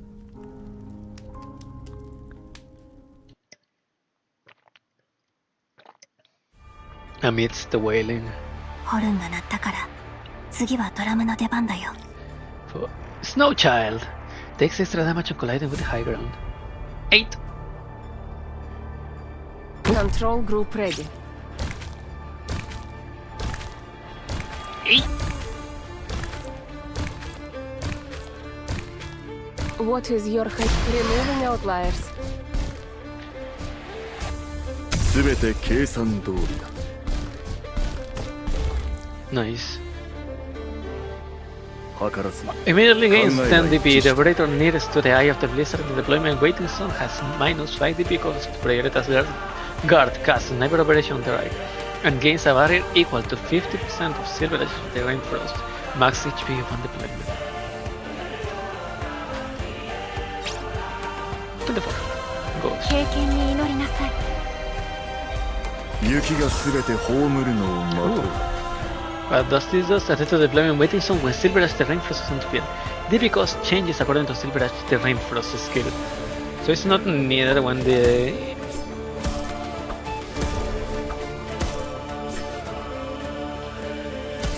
挑戦しがいのある標的だというな。 Snagurechka, don't die. Do Don't you die have yet. a new marking significant trends? 1, 1, 1, 1. Do you have a new conjecture? Nice. 怖がらないで。迷っている暇はありませんわよ。 Yay. 何じゃ Saki-chan, 己が道の Saki-chan, 正しきを Saki-chan. 疑わずして深みに陥りきる。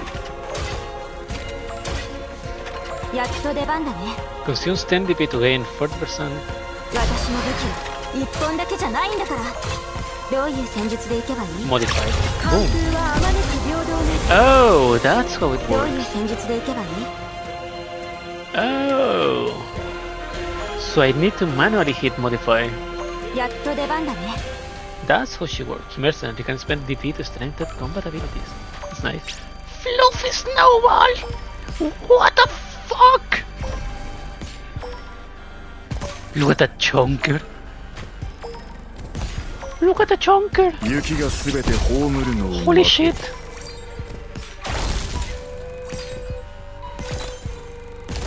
How cute he is. Snowball goes. Wow.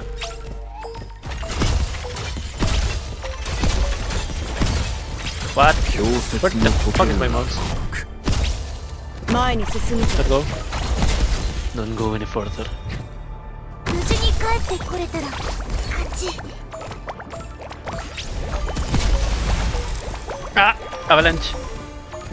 Good avalanche, bitch. 雪がすべて葬るのを待とう。 And everyone is gone. Ooh, new observatory. Rhine Lab Observation Station. Kierak. 2 months ago. Momo! This was already a great event. It's even better now. That was fast. An observation situation of this size, built in such a short period of time. Visitors must have cried tears of blood when they approved the budget. Actually, we got more silence. Cute. Actually, we got more sponsorship offers from financial institutions that we could handle the moment the committee approved the Yerak observation station. If anything, funding was the least of our worries on this project. Honestly, Silence, I didn't expect the committee to approve the proposal that easily. I had my reservations. I still think Rhine Lab is too adventurous with regard to research into the starpod. There are numerous potential risks that we have not fully considered. They also recognize that the stability I hope for may never come. At the end of the day, it's the specific people in whom we place our trust. Well then, thank you for your trust, Silence of the Scientific Ethics Consensus Committee. I hope what we are doing is worth it. Of course it is. The station is a unique opportunity for the company. In addition to the starpod research, the low originium environment of Jerak also offers a rare opportunity for biological research. Not to mention, Miriam has wanted to visit Carlin for ages. Even Ferdinand came up with a proposal for the station's core power supply just 2 weeks after we got approval. Of course, he buried his head in his theoretical research right after that. Elena from Energy is handling the actual implementation. Elena, ooh. Let's hope our interactions with Kira go as smoothly. I believe there will be no need to worry about that. The door to the observation station opens from the outside. The visitor flicks away the snow that has fallen on his shoulders and walks in. Gnosis! Gnocchi! Movement again, Mr. Edelweiss! It's a regular visit to see if you need anything for the construction of the station. It seems like things are progressing quite smoothly. Gnosis looks up at the bright lights still installed in the spacious ceiling of the station. Ryan, Lab, and Carl and Trade have worked together to build this little temple, sturdy and bright, in an astonishingly short period of time.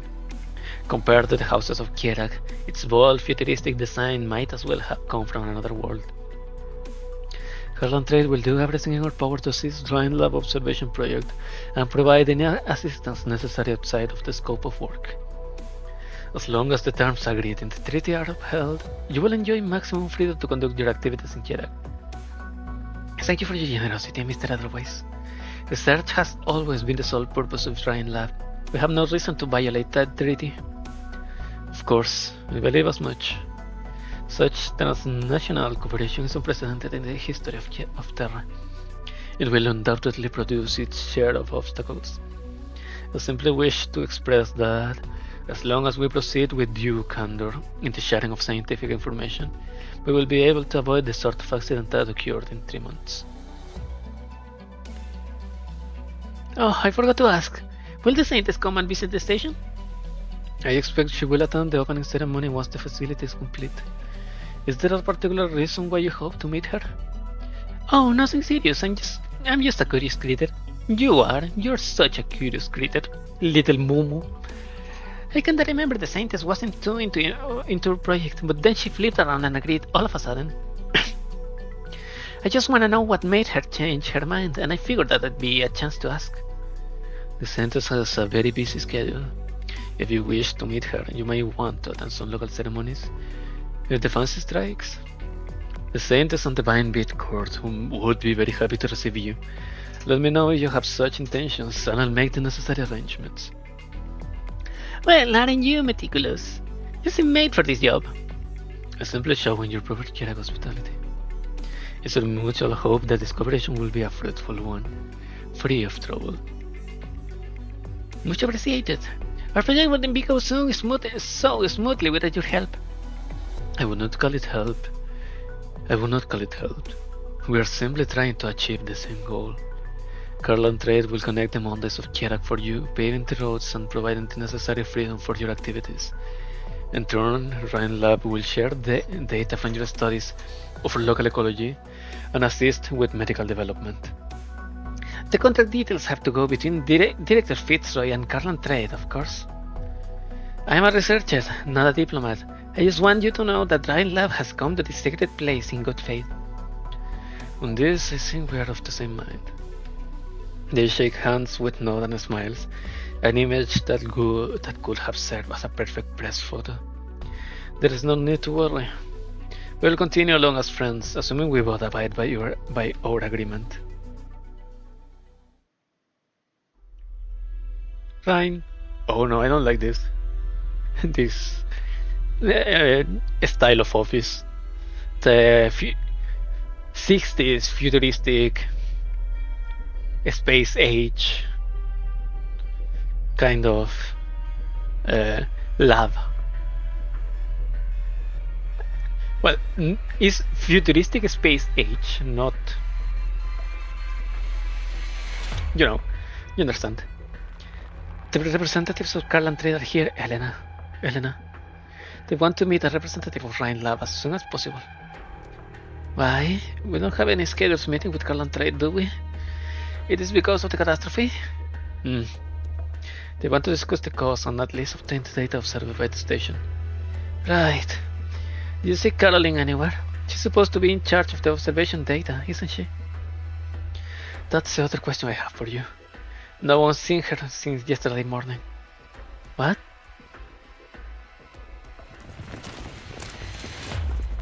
Men with guns surrounding the station, demanding that all our researchers gather in the lobby for questioning.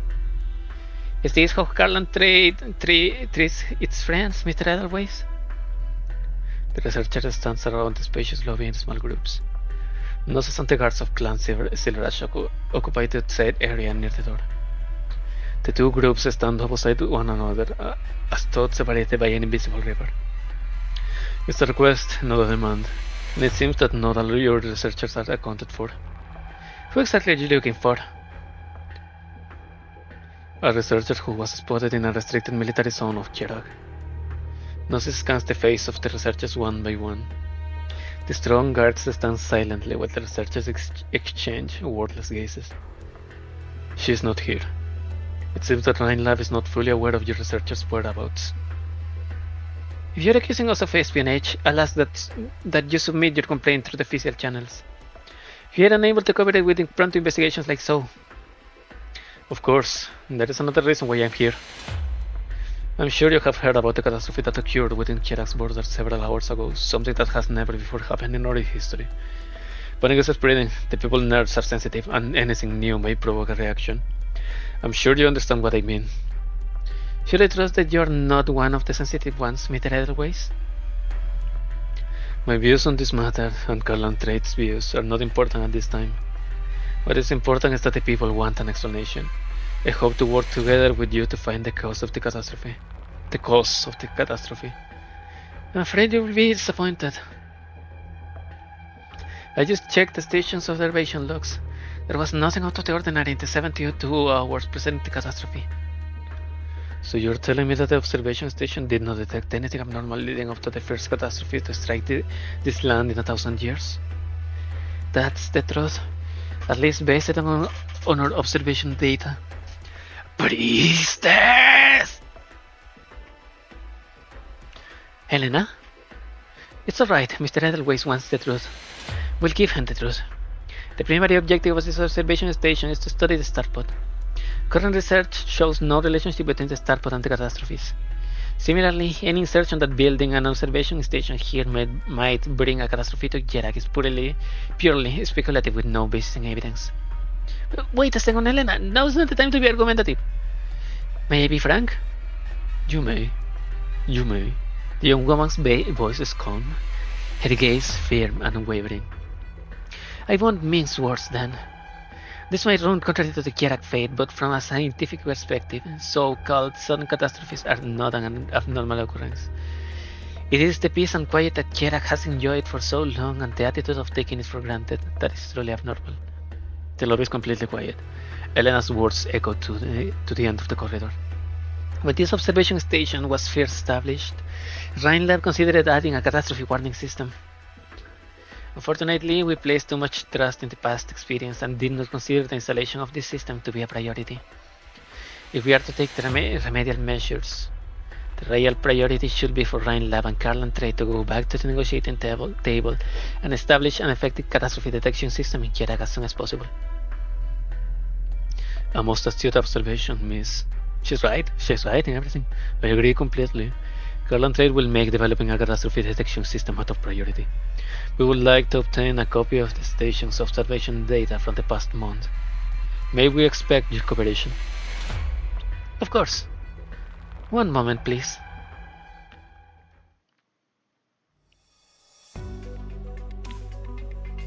I didn't know you had it in you, Elena. Sorry, Director Mule's eyes. Was I too hot-headed? A little bit. Maybe. I was just angry at how science has to explain for perceptions that are completely unscientific, no matter where we are. You have to recognize that science can be a very distant thing for a lot of people. Any science, any technology advanced enough is same as magic for the normal people. The people and the things that trouble us are part of this land. It's not something that we can ignore. Like Silence said, science is a clear, incisive look at every one of us. I know, but this is just so absurd. Never mind that for now. Let's get the data we need. Data. It's not like we'll find anything. Wait, this graph. Elena picks up the scattered papers and notices the shape of a certain curve on a spectrogram. This is impossible. What is it? This machine is used to study the star pod's structure by bombarding it with high-powered particle beams and observing the resulting electromagnetic radiation. But I just realized that the data obtained between 3-4 AM on December 7th is identical to the data from the same period on December 4th. An unusual coincidence? No, it's impossible. It's like how no two snowflakes are completely alike. Atmospheric electromagnetic radiation is constantly changing. There is only one possibility. If the exact same waveform is displayed during the same time period on 2 different days for an entire hour. So it's an exact repetition. A rotation, maybe? Someone altered this data. Falsifying data to support a hypothesis? But people don't usually pull shenanigans like that until way later in a project. Got any idea who might have done it? December 7, the day before the catastrophe?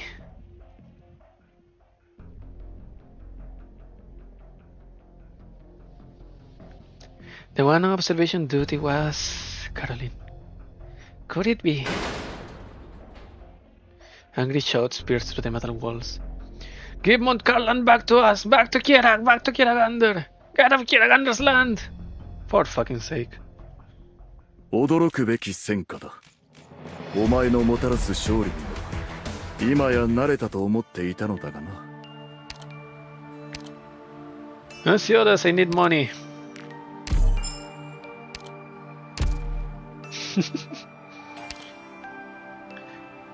How long have we been? 2 hours. Ooh.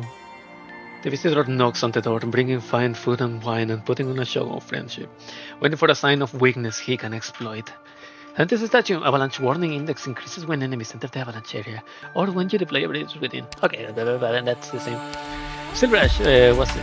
Counter Gambit deals 260 attack critical damage to 6 enemies in front, inflicts cold on them, and removes their invisibility. Ooh, for 4 seconds. The Predator nearest to Eye of the Blizzard has -11 DP cost. Prioritize guard. Guard caster sniper operating on the right. All operators to the left of Eye of the Blizzard cast this skill with their own attack once when deployed. Ooh, stacks of times. That's nice, but it's not more DP. So this is this one is the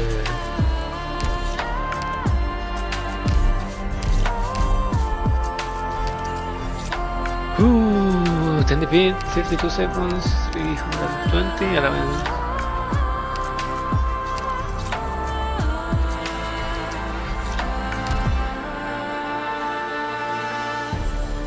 Okay, let's try this one.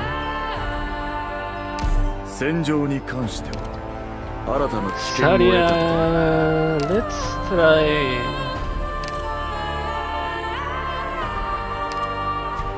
Who should we try? Heavy Rain. I haven't used Heavy Rain in a long while. Who else? Accord. She's a caster. A blast caster. Ooh.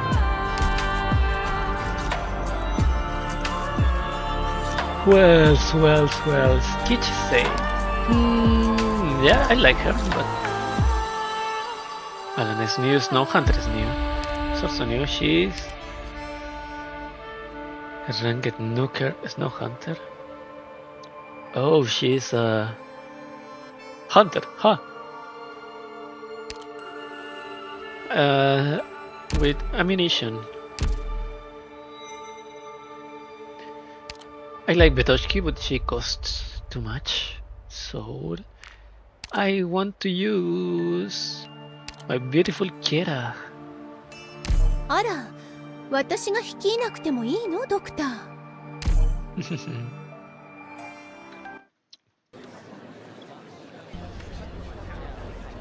There they are, the unclean who defile Mount Karlan and the fate of Kierag. This iron house of foreigners has injured Kiragander. Oh, Kiragander on high, forgive our sins. The sound of praying and sobbing, mixed with angry shouting. The sounds weave into a rope, connecting tearful, fearful, and angry faces, surrounding the newly built observation station. God fucking damn it. The steel door remains unmoving. A wizened voice scoots through the crowd. Remember that the wind wrapping the mountains does not come from nowhere. The wind continues to roar. The old woman walks across the snow to the tightly shut door, her voice clearly heard by the others. It is her breath sweeping down from the snow-white peaks. It is her ever-vigilant watch, rising from the deepest valley to the highest cloud. It will drive out the miasma of evil and the parasites that hide amongst the rocks. It brings all the sounds back to her ears, so that she will hear on the mountains bright and clear. Wait, is that door moving? Yes, they are opening the door. Our protest worked. Open up our hero voice. Listen to the true voice of Kiragander's people. Listen to the voice of Kierag. You are not welcome here. You must leave. Outsiders from Mount Karlan, go where you came from. Outsiders from Mount Karlan. Shut up. The cries grow louder and clearer. Someone stretches out and waves towards the sky. It is the result of sincere prayer, or did the combined force of their invocations cause steel to tremble? The door opens. All breaths are abated in silence. That garb. Are they from Clan Silverash? The one behind them. The Edelweiss? Did he come to send outsiders away? He'd better. They were the ones who brought these people in, and they should be the ones to pick up the mess. But something about his expression. Clear out the protesters. About casualties. Put down your weapons. Back off. We're not backing off. Why are you telling us to go away? The ones who should go away are... Keep your hands off me. Edelweiss, whose side are you on? Whose side do you think they are on? The weapons and shields are pointed towards us. Isn't it clear enough who his friends and enemies are? A blizzard is coming. You should leave before the road is completely blocked. No need to worry about the dangers along the way. Clan Silverash guards will ensure your safety and bring you back to... Grandma, wait, don't... The old woman forced her arm through the guard's ranks. Her movements are swift and without hesitation. The cold snow splashes from the Libera's face. May Kiragander forgive your sins. Pity and resolute mercy congregate upon the wrinkled face. Her cold finger touches Gnosis' forehead, leaving behind a simple curved line. A Kierag ritual, intended to drive the evil out of the child afflicted by fever. May her miracle drive out the miasma of evil and the parasites that hide amongst the rocks from you. Remember that the winds of Kiragander have visited upon your stubbornness before. Now you send her away. Go home, madam. There is no changing Gnosic's expression as snow melt flows down his face. The winds on the mountain are harsh. Don't catch a cold.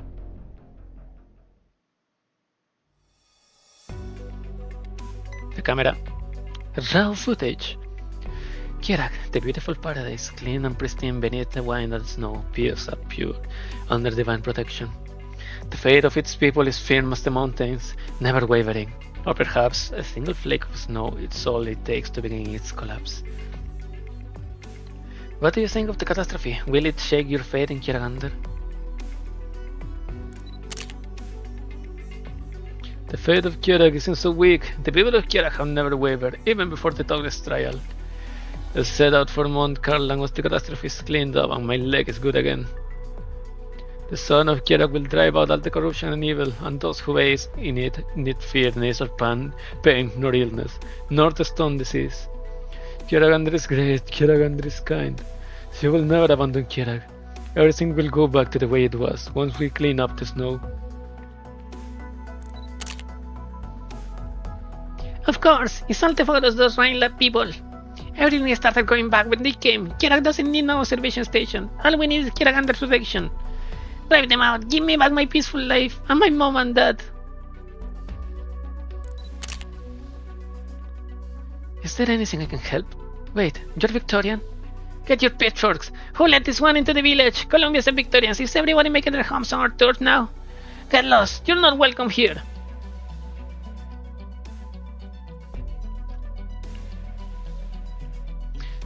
This will be tougher than I thought. Do you need some help? Oh, Clifford. Hi, I'm fine. I'm just short on film. I don't suppose I'll be able to find any here. Let me see. You can get this model from the Central Mall in the Silverash domain. Nice pics. Are you a photographer from Victoria? A reporter, to be exact. Good timing. May I get an interview? Who? Me?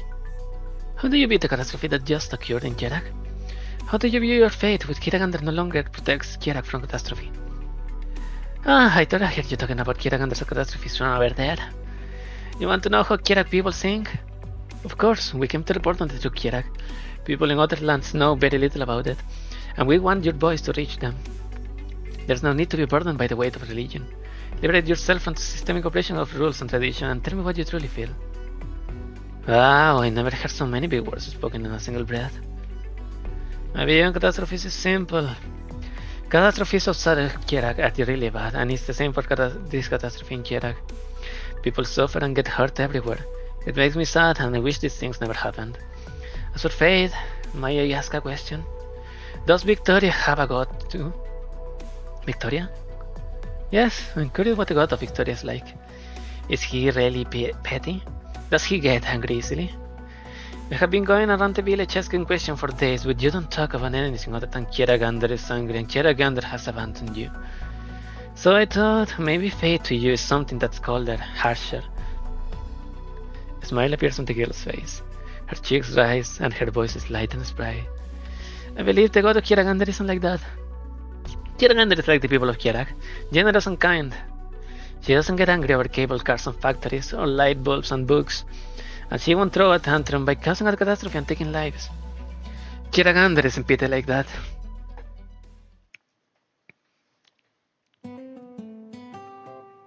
Hey ho!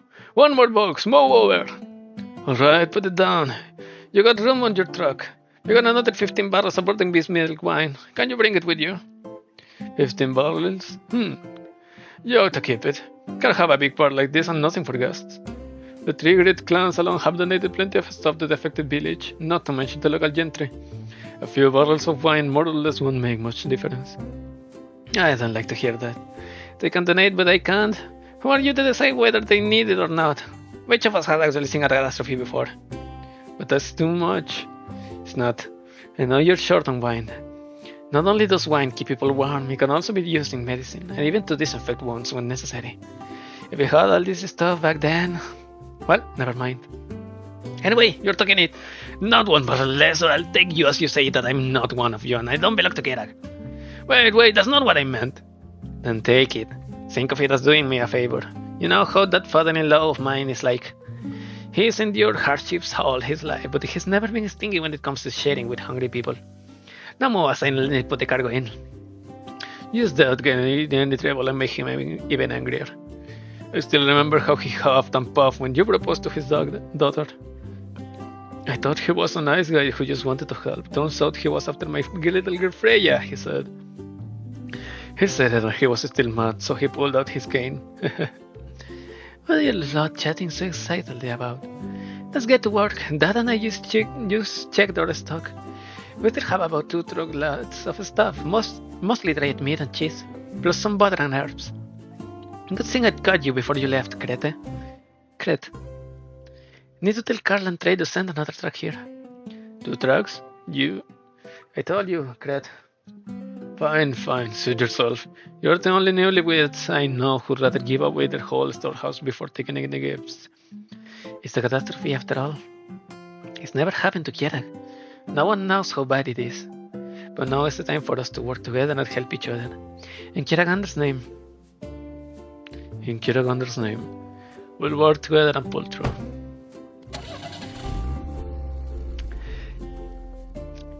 All these talks about catastrophes are giving me the shivers. The last big earthquake here in Chile was in 2010, and it's been 16 years, more or less. 16 years and 2 months. And in the meantime, there has been some high power catastrophes, earthquakes, but never like that what was it, 8.9? If I remember correctly, let me. Earthquake.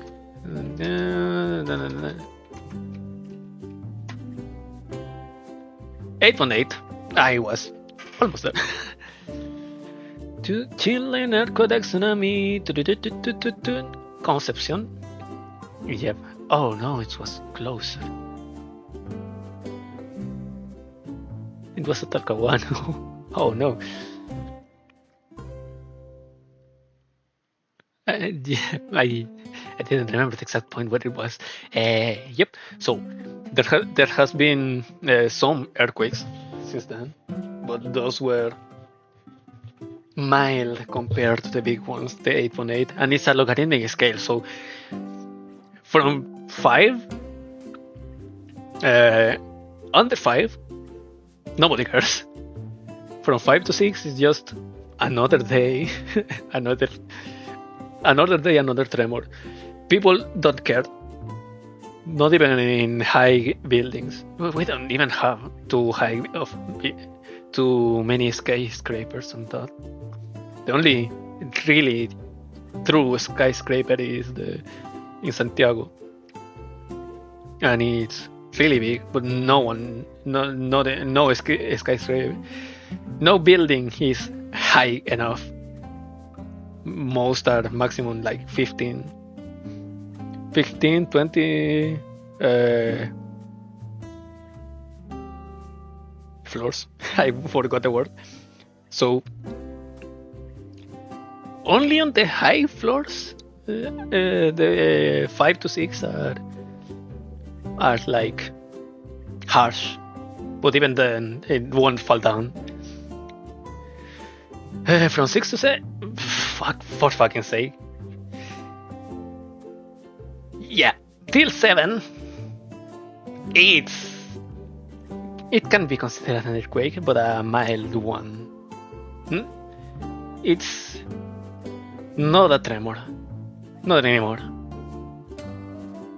It's still an earthquake, but it's more of a maybe a tree goes down, a tree falls down, maybe it's a blackout, maybe some glasses roll down and shatter, but it's not an important one. It's more of a hold the TV, don't let it fall down kind of thing. So nope. We are trained like that. So that's the problem with this. The problem with this event is that it's making me a little bit paranoid. I don't know the translation is, but in Hispanoamerica, Spanish-speaking America, there's a saying that it's ave de mal agüero, and that's like a rain cloud calling bird, a storm calling bird, or something like that. Bad augurs. So, Lisbon. Let's go back, Lisbon. The wind's getting stronger. I can't help but have a feeling. A feeling of what? A strange feeling that something's about to happen. No, I must be overthinking it. He's just like me. Oh, you again. Your intuition is as sharp as always. Wait, Harold? Is this real? Am I dreaming? Hello. Well, that's certainly an honor. You still remember my name. Looks like you haven't forgotten the time we fought alongside each other. Please stop making fun of me. What brings you here? What else could it be? We heard there was a spot of trouble in Jerak, so we came to offer some warmth as a good neighbor should. Wow, a whole truck of supplies. A truck? Take another look. Harold gestures behind himself, and Lisburn sees a long procession of vehicles beating the Victorian crest, stretching as far as the eye can see. Some warmth, you say? Well, we're warmer than some other folk, to be sure. You conniving old man. Colombian ambassador. I must emphasize our concerns regarding this matter, Silverash. Mr. Silverash. We consider Carlan Trade a reliable partner and Cheraga a respectable nation. We had hoped that the observation station will be the tip of the spear of our mutual understanding and cooperation. I have to say, at the moment, we are disappointed. I understand Your Excellency's concerns. Allow me to explain. No, I don't need an explanation. We understand the unfortunate circumstances that have befallen Cheraga, and we express our deepest sympathies. As always, Colombian bureaucrat is the worst person in the room. But that is no reason for Cheraga mobs to attack innocent Colombian scientists. We are seeing verbal abuse of our scientists, promoting hate and xenophobia. We are outraged by Cheraga's contempt for and violation of the safety for other people. Should your government continue to allow the situation to spiral out of control, the Colombian side will take action to ensure the safety of Rhineland's researchers by evacuating them in accordance with our treaty. Regarding the incident at the Rhineland's observation station, Carlan Trade personnel have arrived on site and are working to de-escalate the conflict, preventing the situation from further deteriorating. As I understand it, there has been no injury to person or property. Shall we thank our lucky stars? Or that public sentiment has not reached a boiling point? Should we continue to trust in Cheraga's ability to stabilize the situation, or shall that public outrage dissipate overnight? The fireplace cracks, sending forth a wave of warmth, but there is no warmth on the faces in the room.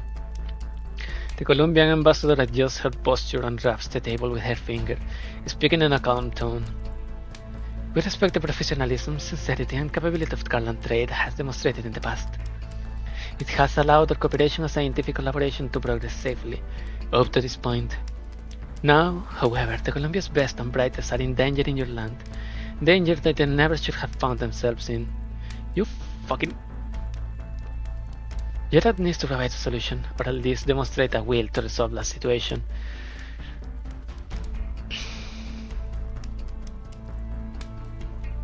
Why is always, whenever, a realistic depiction of the country that this fictional country is based off? Why do you always bring guns to the table of negotiations? Your Excellency cannot ask so much of a developing country. Considering Cheraga's current circumstances, I find Mr. Silverash's performance thus fair, quite, and impressive.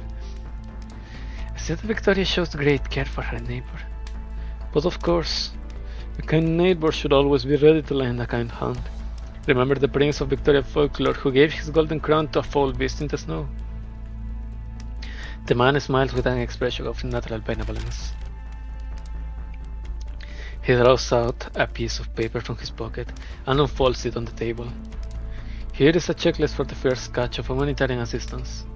Food, blankets, medicine, spirits, sugar, salt, a team of doctors, and 2 veteran peacekeeping squads.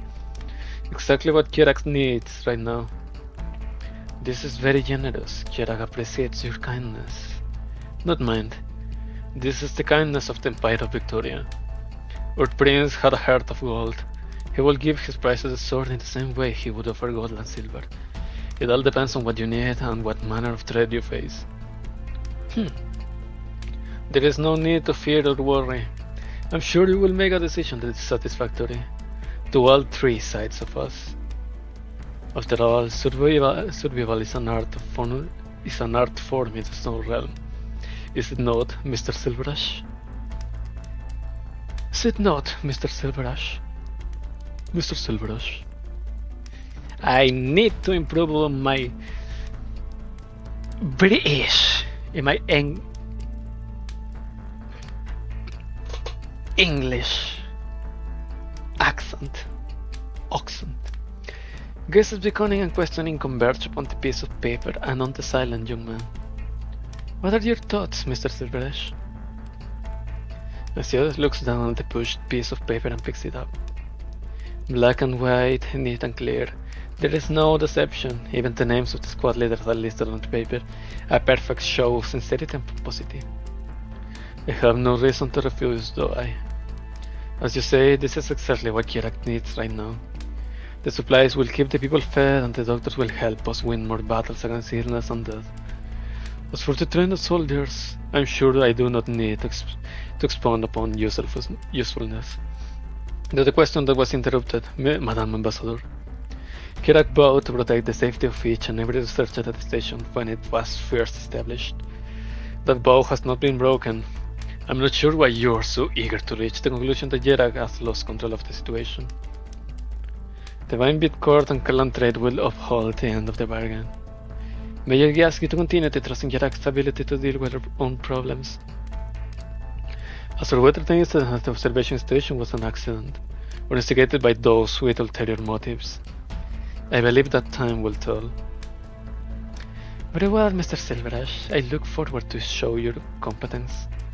But I must remind you how important the project is to Columbia. We believe it to be of paramount significance to Alterra. Therefore, the Colombian side will deploy any means necessary to protect our scientists and their findings. Any means necessary. Indeed, I too believe that scientific exploration taking place in Kirak belongs to all of Terra. The Empire of Victoria will do our part in maintaining Kirak's stability. Of course. I'm sure we are all of one mind in this matter. The sun shines in through the window past the shoulder of the Colombian ambassador and upon the chest of the Victorian ambassador. He stands upon from his chair, his back perfectly straight. The discussion seems to have come to a close. Such a wise decision. It seems all of us have gotten what we wanted.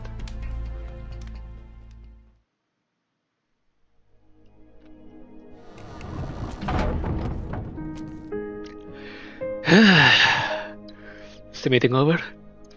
How long have you been waiting? Half an hour. I made good use of it going through full reports while I was waiting.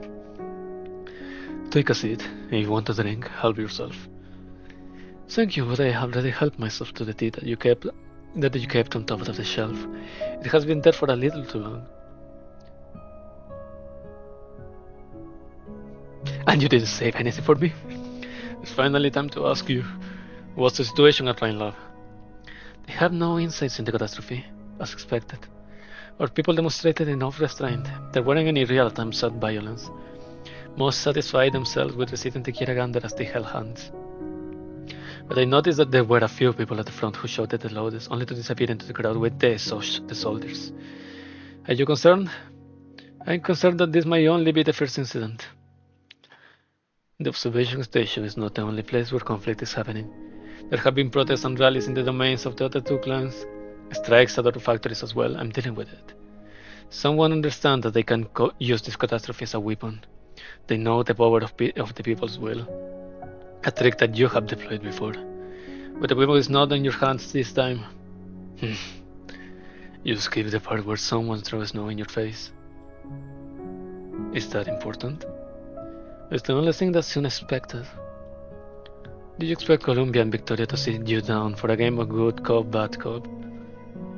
Yes and no. The Colombians attitude is aggressive, but at the end of the day, it's continued cooperation that they want. The most important thing for them is that the observation station delivers results. As for the Victorians, they are more anxious than we thought. As of Harold's caravan, I'm sure he's wandering about the streets, telling neighborly stories with his old friends. He's wondering if it should take him to Garland Trade headquarters in another 20 minutes. I suppose you have already signed and received the goods. I don't suppose we had a choice. The Palaroches and Browntails will find out soon. As for how they'll take it, let's just say you should be prepared for the Trickland Council. Getting cold feet? I'm used to it. It's such a long attitude of yours is why people hate you so much. Thank you for the compliment. At the end of the day, however, none of us expected this catastrophe to happen. You can act as unflappable as you like, but don't tell me this disaster hasn't actually faced you. I don't think you're actually that sick. What are you watching? Edelweiss Gnosis. What are you looking at? I know. With risk, however, comes opportunity. It's the first catastrophe that Kerak has seen in 1,000 years. Perhaps it's time for certain things that have lasted 1,000 years to change. As Theodore looks out the window, it has started snowing again, covering the land of Kerak in white. The mountain winds continue to blow. They call it the breath of Keragander, her messenger. It walks every inch of Kerak, bringing all its sounds back to her ears. She will tell right from wrong, good from evil, friend from foe, piety from falsehood, medicine from poison, and mirth from tears. She will pass judgment. There's one other thing that you should know. The avalanche caused by the catastrophe destroyed the train station at the foot of the mountain. Strangely, unfortunately, there were fewer people inside the station than expected. It was only in later interviews that we learned that someone had shouted about a bomb in the station, causing the crew to flee. Who? We don't know yet. But the researcher who disappeared from Ryan Lab remains unaccounted for. If they are one and the same, then she had not cleared the borders of Kerak when the catastrophe occurred. She should still be somewhere in the realm. I see. You're the only one I can count on for this gnosis. Find this woman without triggering a response from Ryan Lab. You're finally starting to look serious. Should I ask why? You'll learn soon enough. But ideally, one should not have to rely on tricks placed in the game of chess.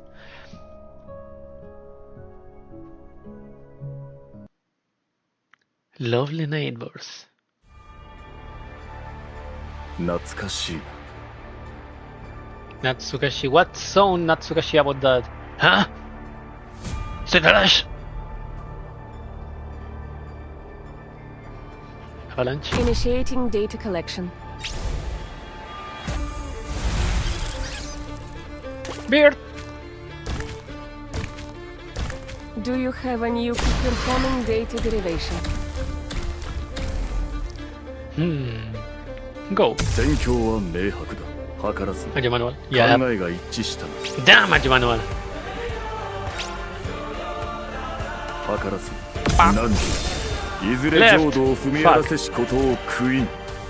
Difficult changes according to Silverash the reinforced skill.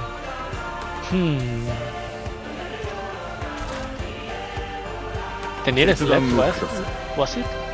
11 DP cost prioritize the arrows of sniper. All operators to the left eye of listen cast this skill, but the non attack was with deployed this next time. Oh. お聞きなさい。決断を下せ。何でも己が道の正しきを疑わずして深みに陥りけ。 What is your removing outliers?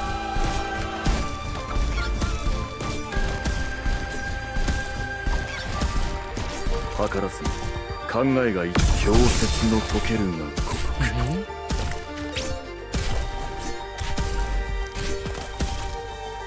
Wait. 図ら Let ず me 考 see. えが一致した。 The operator nearest to the eye of the lizard. Priorities guard caster sniper operator on the right. Oh, so it starts moving from the left to the right. Oh, so that's how it works. 決断を何で己が道の正しきを疑わずして深みに陥りけ。 体の匂いをごまかすんだ。 Nice. なんとさまつな抵抗でしょう。 Do you have a new conjecture? 決断を下せ。強説の解けるがごとく。 まだ雪に埋もれてない風。 So that's つ fun. いさっきまでここにいた。 Do you have a removing outliers? 図らず雪がすべて葬るのを待とう。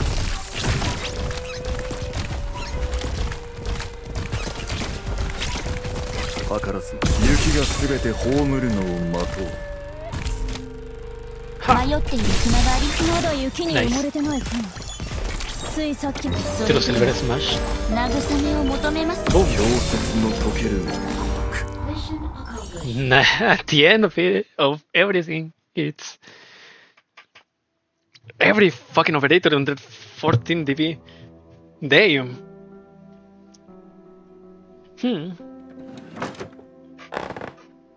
Enya Silverash. When the winter nights were long and there was no food to be found, she walked into the forest to look for seeds. No, not this one either. The word catastrophe does not even exist in the old Kiragi language.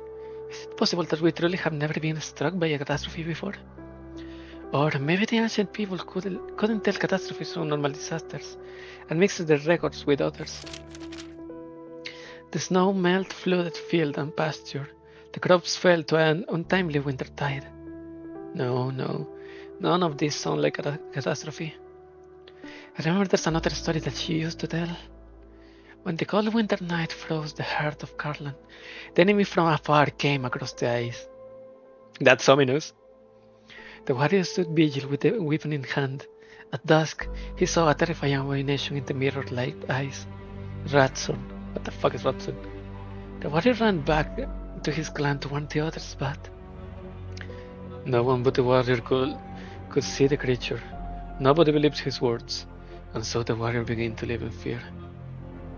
Elderazzo? When did you? I came after morning prayers. I did not wish to disturb you, so I remained quiet, but I could not resist the urge to speak when you recited a familiar section of the scriptures. I apologize for disturbing you. It's alright.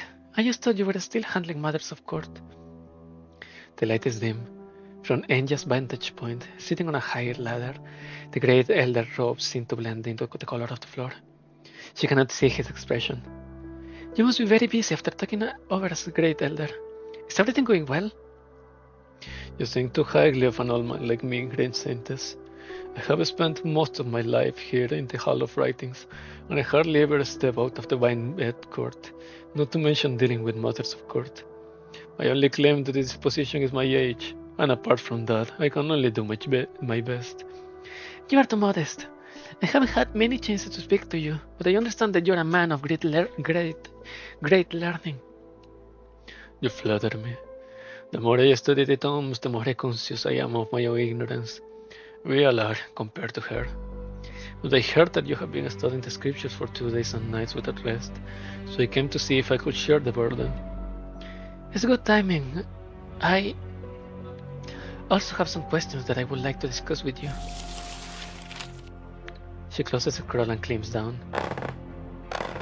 The old wooden ladder creaks as it faithfully connects knowledge in high places on the silent ground.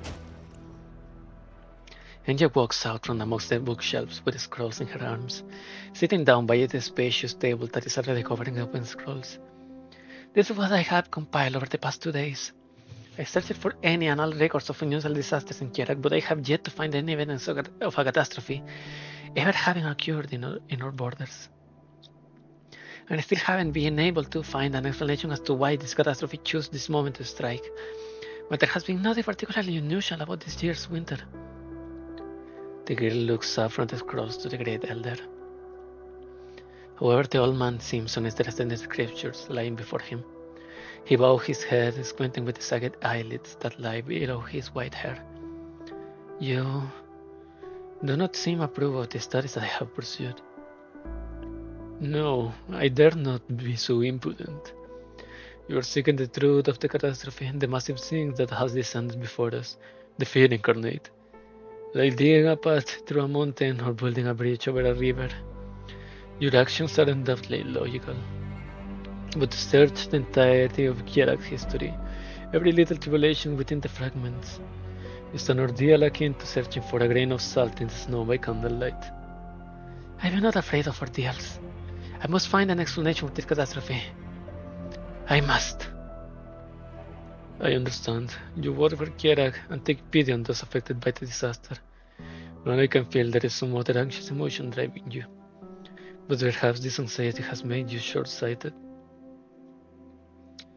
I never asked you in private, Great Elderazzo. What do you think of this catastrophe that has struck Kierak? I must admit that my knowledge is shallow and unable to explain the reason behind this catastrophe. But I agree with what you said a few days ago. Kiragander never promised her people that they would be safe from the threat of catastrophe. Indeed, Gira has never made any promises to her people. On the contrary, the scriptures often emphasize that we must not validate her existence through miracles. We believe in her because we believe she's good, that she embodies all that is good. We follow her ways such that we can be our better selves. I agree with you. But I fear the public will not respond well to such an interpretation. Indeed, reason and insight are a pair of golden shoes that will take you far, but only in your feet can fit them. The day might come when your path of truth is validated, but it is not today. Then, what do we do? What do we do? That is a question I do not have an answer for. But you were reciting the story of Ratson. Let us continue. The book on the table records a conflict that occurred over water sources. It is an old story, a common refrain of many civilizations. The great elder reaches out and pulls another book from under it. Dust intertwines with the scent of charcoal from the fireplace, like a piece of amber hovering in the air. The warrior searched far and wide for a way to fight a monster, but even Kiragander could not help the warrior kill a monster that could not be seen. It's exactly what Warren Sioris is doing.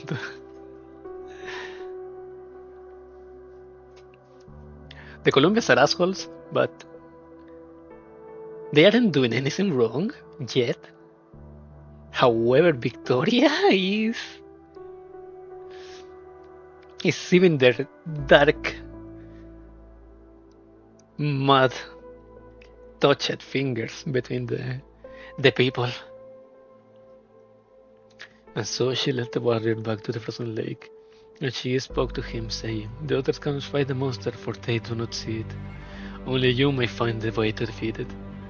The warrior was enlightened, the heart of Carlan began to melt, and winter was driven out by spring. Kiragander granted her people the final blessing. Her tears froze the enemy, becoming 3 eternally frozen peaks. The first story of the Book of Home in the Kiragander. It has been subject to various interpretations by scholars of generations.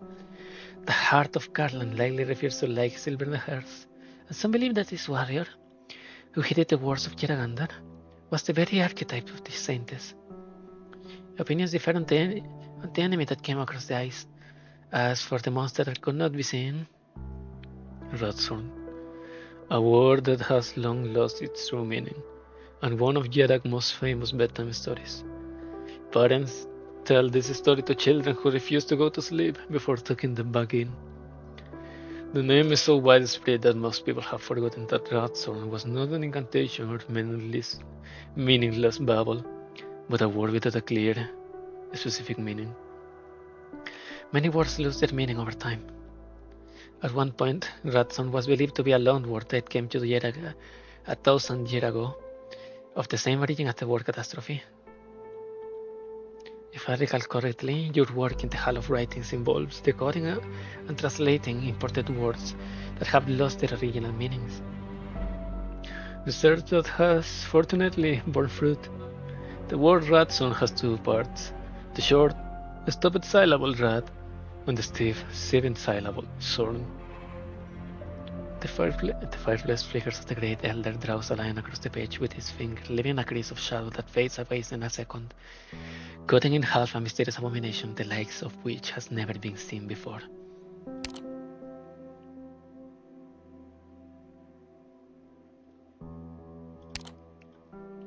The word "sorn" is not hard to understand.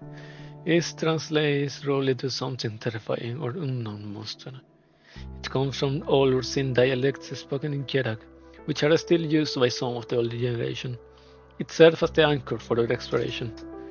Rat comes from Victorian, sharing an etymology with the word ratlet, which means blind or short-sighted. 5 centuries ago, a famous playwright from County Hillock penned a word in his play, County Hillock. The Rose of Shah. Ratlith, which means unseeable, a place of darkness. Yes, so you have seen the manuscript and the comments on it. Unfortunately, I was young at the time I left those comments and my knowledge indeficient. I have poured over many pages in these years that followed, which granted me sufficient knowledge to discover the other and address the errors of my past. The room is silent except for the sound of pen. The room is silent except for the sound of pen and writing on paper, soft as the sound of a tiny book crawling across the page. So these are the kind of the archetype of monks that I'm most fond of. That's what I like, the Cobalt Soul monks on the Critical Role universe. On Exandria, to be precise, because it's not religious people just relying everything on faith, but also exploring in the reality that happens within them, exploring words on all the scriptures, on science. That's the kind of monk that I like. Archetype, I mean. The room is silent except for the sound of pen writing on paper, soft as the sound of a tiny book crawling across the page. The word reads Ratson, the two etymologically different roots separate from each other with a circular on red. It is indeed a place that is unseeable, a place of darkness that one cannot discover on one's own. It means the heart. And the meaning of Ratson is the terrifying thing in the heart of man. Exactly. The warrior saw his inner demons upon the lake. Others could not see it, because no one else can know your own fears. And Kiragandr was powerless as well, because the only thing that can defeat one's inner demon is oneself. Was it truly terrifying, if not the disaster that we can see and feel, not the monster in our hearts? You are wise, Saintess. The sages realized this 1,000 years ago. Now, this catastrophe that has struck Jerag is also a Ratson which only Kira can see. But now there is no Kiragandr to lead the lost warrior. Why do you say so? Kiragandr could not help the people fight their inner demons, for she is absolutely good, without the flaws of man. The darkness that clouds the people's hearts does not exist in her. So she chose the Saintess from among the mortals and bestowed upon her the power to fight the Ransom. Only she is always at Kiragandr's side. The snow washes her eyes, her piety judged by eyes. She hears the guidance of Kiragandr and cherishes the love of the people. Only she can dig open ice and soil and make a path for the people of Kirag out of their heart's maze, such that Kiragandr will return to us. This is what the people of Kirag have believed for centuries. Only the Saintess may atone in their behalf or behalf of the children of Kiragandr. The great elder places his hands on his knees and bows his head in an imploring gesture. The Saintess of the Divine Beat Court sits on the other side of the candle. The flame flickers and the wick grows long. You're proposing a pilgrimage.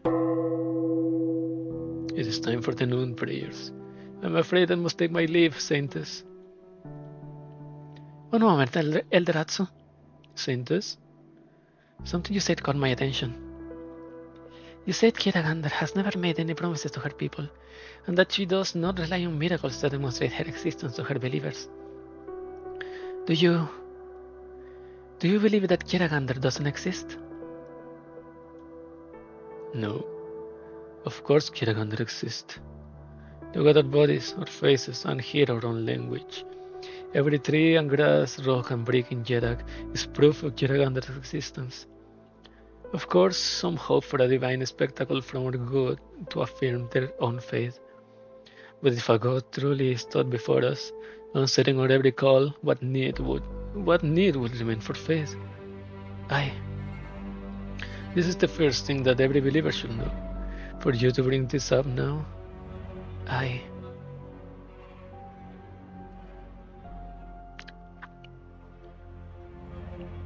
Never mind, I misspoke. The old man silently bows and leaves. He disappears through the door like a speck of dust brushed off a page.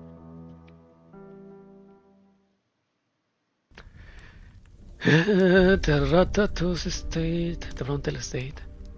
I see you have beaten me here. The two of you summoned me to discuss disaster relief. What the hell is this, Enciales? Arthur tosses a package bearing the Victorian crest on the table. A supply package containing a day's ready-to-eat rations as well as emergency medicine. Don't play the fool. I'm asking why are there so many Victorians in Kieran at a time like this? The reports are bubbling all over the place. Soldiers dressed in workers' garb everywhere. So more Victorians than bored and beast on my way here. Don't tell me you don't know about this.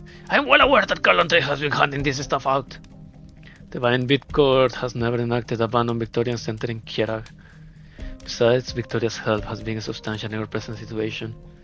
What will it do to Kierag's international reputation if we rejected a country's assistance for no reason at a time like this, let alone expelling our visitors? Some bloody help! Do you think we can overcome this catastrophe on our own without those hypocrites pretending to be good neighbors?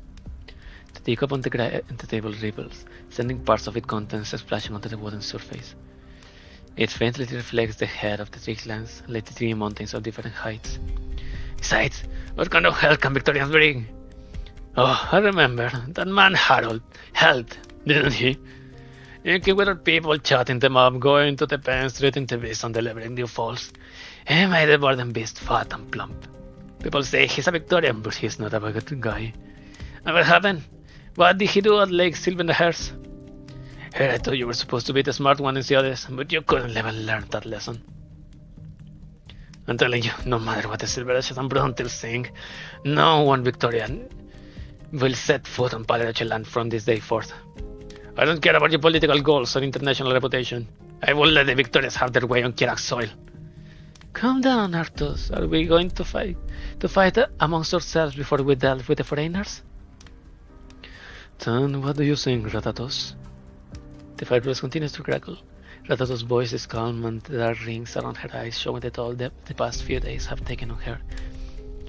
This time, I'm with Arthos. You have dealt with the Victorians the most. You know their ways, especially at a time like this.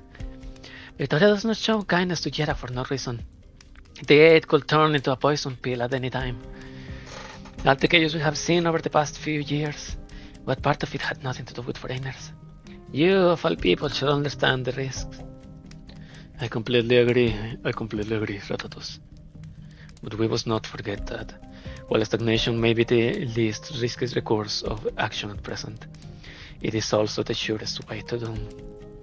Sending people at a time like this, Victoria is testing us. They're hoping that we will fall apart on our own.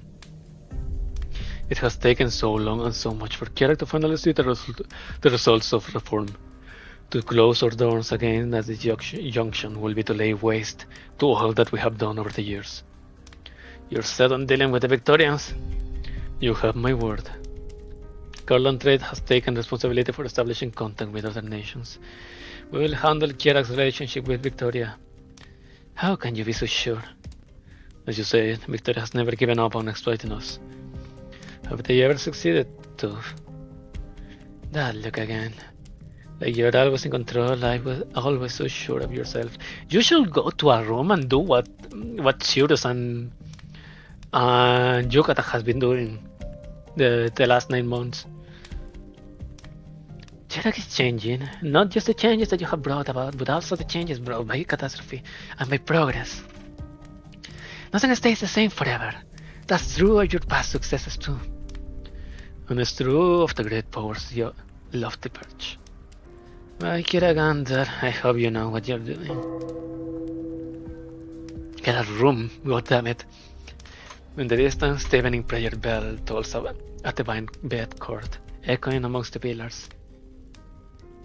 Sirexiodes, the Saintess request your presence at the Hall of Lectures. The Saintess? It seems we'll have to continue the conversation another day. Even if we have not reached an accord, do not forget it was the decision of the Vine Bid Court to open up Jerak to foreign dialogues. To cross the line now is to define the Vine Bid Court and the Saintess herself. Don't try to keep my head down with some tough words. But remember this, My eye is open, and I won't allow anyone to do anything that will harm this land. There is no land I won't go to protect Jerak. Do remember, Silenciotes, that your decisions affect more than just your domain and your company. This whole nation will be affected. I hope Jerak will not pay the price for your pride. No one can make Jerak pay as long as the people remain united. Excuse me. Oh, my stomach is asking for food. The hunger is reaching me from my depths. Your visitor is here, Saintess. Wait at the door. Do not allow anyone to enter without my permission. Yes, Saintess.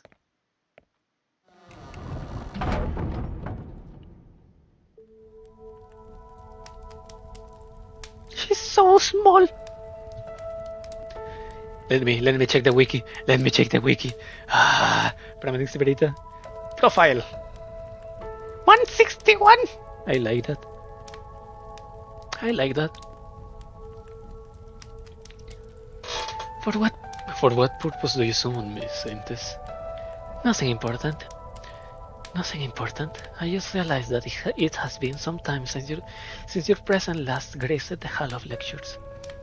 If I am being charged with impiety, then I have no defense. I will come to hear your lectures each week, once the current crisis has passed.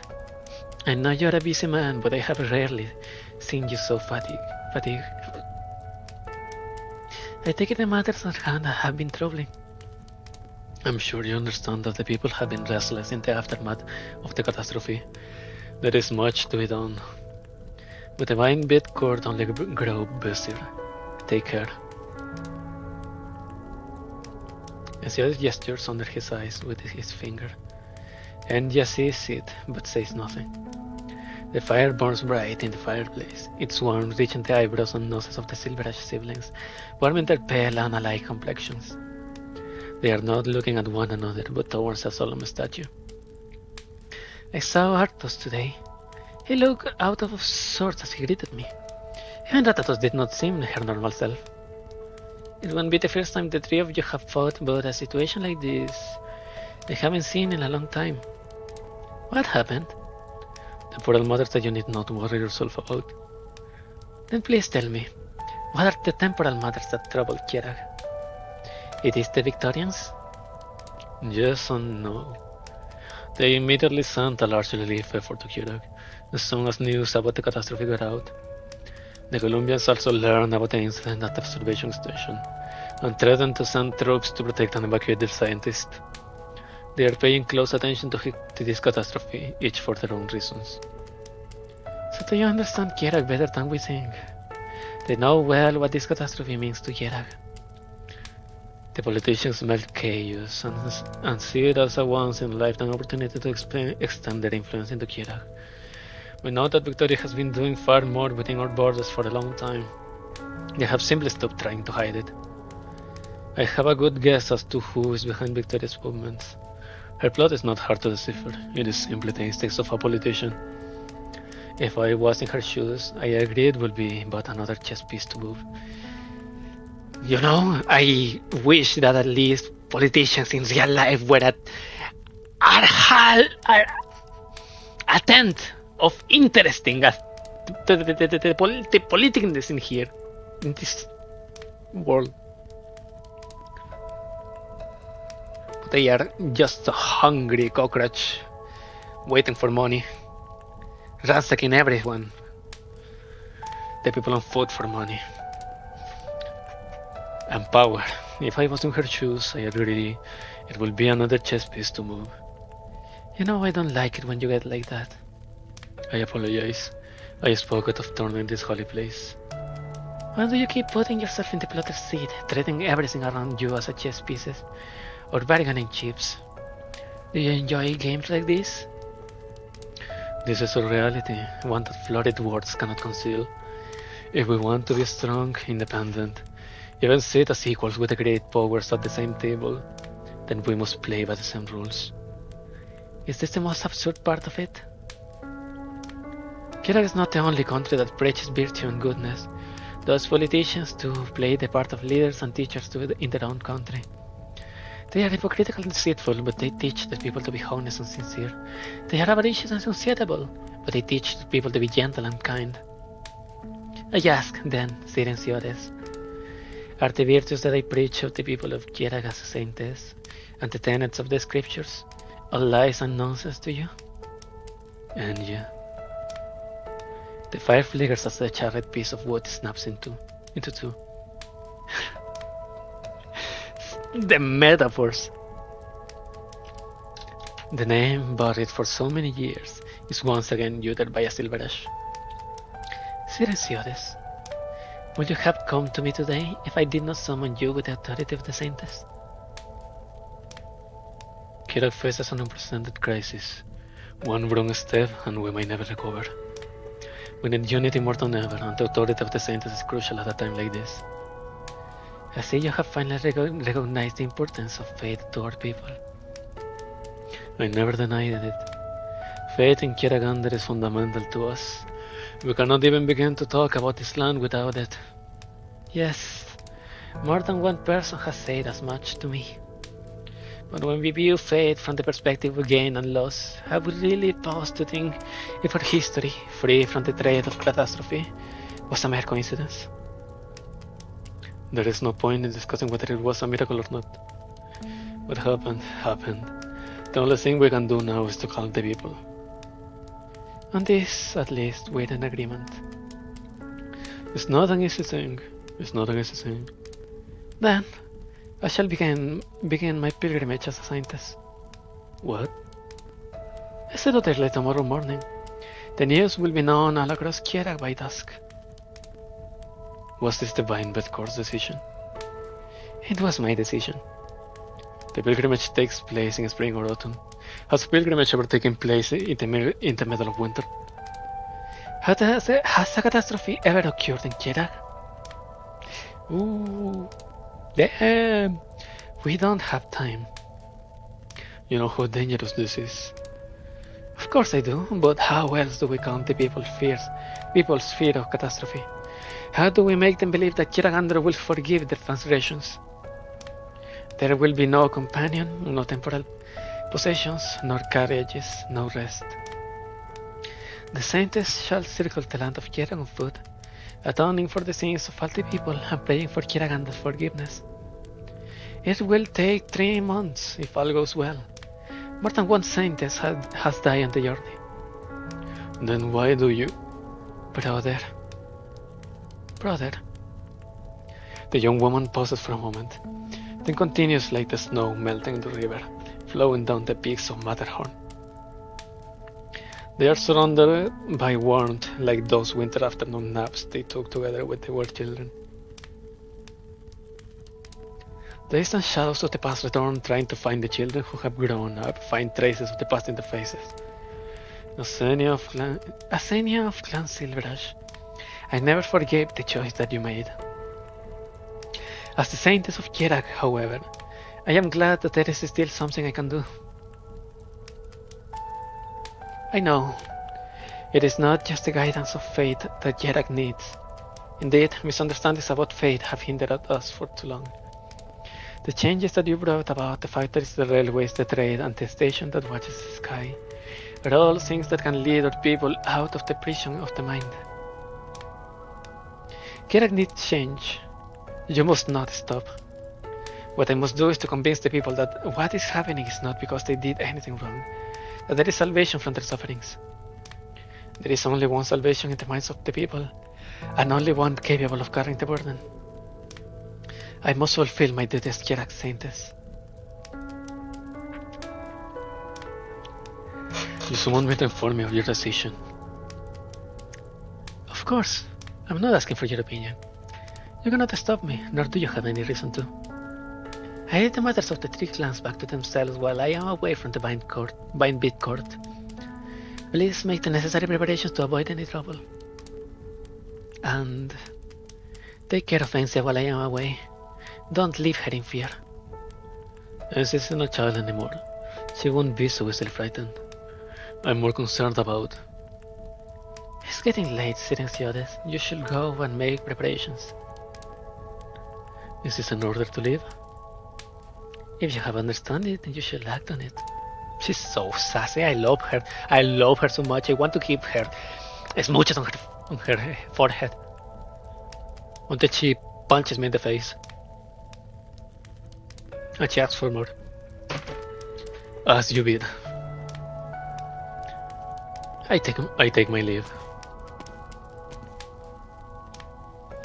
And just bows reverently to the scientist and exits, as he has done so many times before.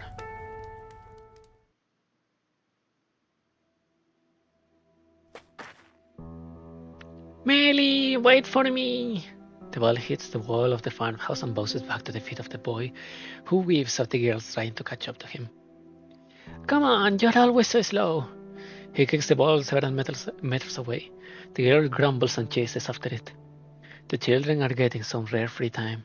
In this foothill village with only a couple dozen households, the children, whose parents are too busy to watch, are playing in the center of the village.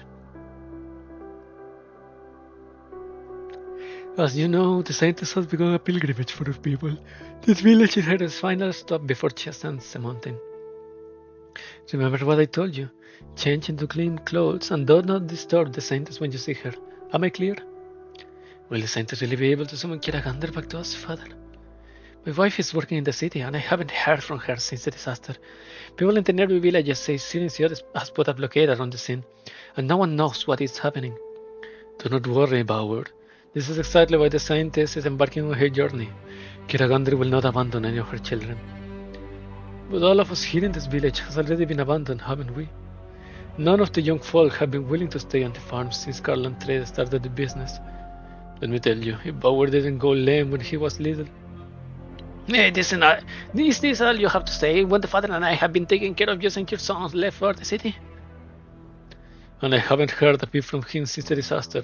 I'll be damned if I got anything else to say. Alright, let's not argue in the scientist's presence. Bauer, you should go check on old Carl.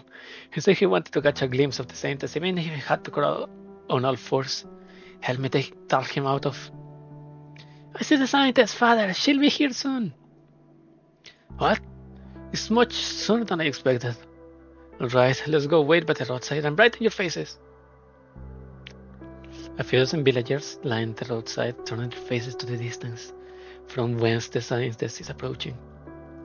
The cleric averts his eyes subconsciously, nervously rubbing his palm with his fingers. He was assigned to this village by the Vine Vet Court 20 years ago, and he has never seen the scientist outside of portraits. The footstep approach. He focuses his entire attention on his facial muscles, hoping to leave a good impression on the scientist. Pam. Oh! Mali, you fool! Look what you have done!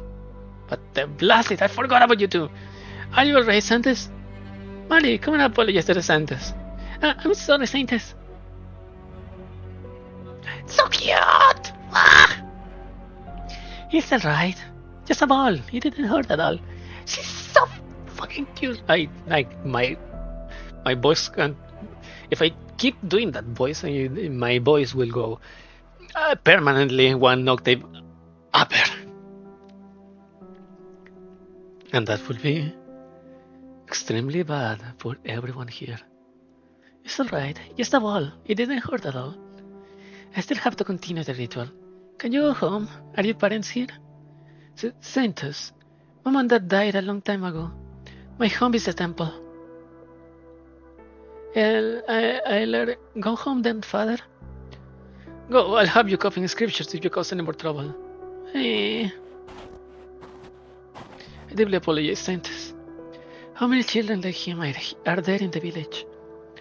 I have taken in 9. Some are orphans, while others were entrusted to me by their parents who went to the cities and to find work. But we haven't heard from them since the disaster. Saintus, do you know what's happening with the disaster? When can my wife come back? What did I tell you, Bauer? Has Kiragander really abandoned us? Enough! She will never do that. In these days of hardship, we must remember, believe and trust that she is kind and just. I will do my best so that your prayers and the prayers of Alkirag will be heard by her once again. Please, trust me, in Kiragander's name. By Kiragander, she will protect us and protect the Saints. After a moment of silence, the villagers bowed their heads together behind the cleric in a gesture of reverence. They have chosen to believe. The Saints nods and departs again. The snowy peaks in the distance await. 驚くべき戦果だ。お前のもたらす勝利 Snow removal system. 今や慣れたと思っていたのか。 What? Curl and trade R&D. Avalanches have severely damaged the Gierak train station. Collect resources to earn reconstruction points. Oh, it's not research on the and development is rescue and what's the D? Reconstruction points on complete stages to help rebuild the station. Workflow. Use repairs plan to advance, then collect different resources to complete various tasks and sustain the reconstruction point. Obtain enough points to complete the reconstruction. Different tasks grant different number of points. The more points you earn, the higher score you will get. Repair plans. New repair plans are given every round with randomly generated numbers in a certain range. You can use them to advance or collect resources. Advance. Move clockwise on the map. Monopoly. The number of the plan determines how far you go. Once you advance, you can then collect the resources on the same node using another plan. Collect the current node's resources. Basic resource amount of the node X number of the plan. Your final gains. The paired plans with ascending consecutive numbers can be used to start a combo. Combos will give you extra resources of every type. Side effects. Utilize side effects to maximize the reconstruction points with limited rounds. Help rebuild the training station and earn more awards.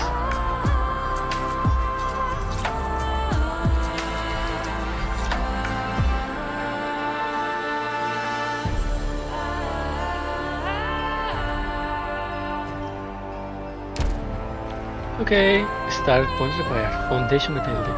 Only ruins are left here, but all is not lost. Set effect, random several nodes grant 2x base resource production every 2 rounds. Doctor, avalanches have severely devastated Kirak's train station. Gather a variety of resources as you roam around with a limited number of rounds, collect the construction points and assist with rebuilding efforts. This is a task list with the amount of resources needed. All tasks are simultaneously as you gather resources. As completed tasks will be replaced with new automatically. Here in the center of the station map, you can check your current position, review the type and amount of resources available in other nodes. The bottom row here is your action zone. Every round, you can use a repair plan to either advance or collect resources. When collecting resources, the value on the repair plan X multiplies the node base yield. So you gain X times the node basic resource amount. With collected resources, you can successively use repair plans with ascending consecutive numbers to start a combo, significantly increasing your gains. Combos will also grant you extra resources for every type. You can check how many rounds you have completed here. After tapping end round, units repair plans will be cleared as you begin the round. Different regions have different side effects, which you can check by tapping here. Utilize them to your advantage. Let's use one.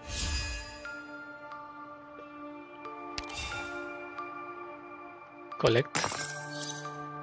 Combo. Collect. Combo. Advance. Okay, let's advance.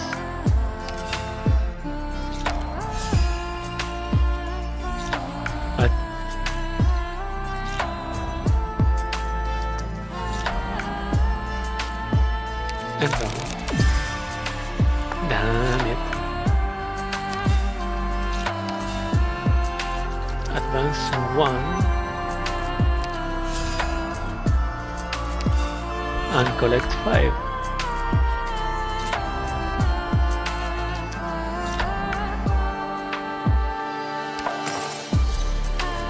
Nice. And advance 1 and collect 5. We made it! Yay!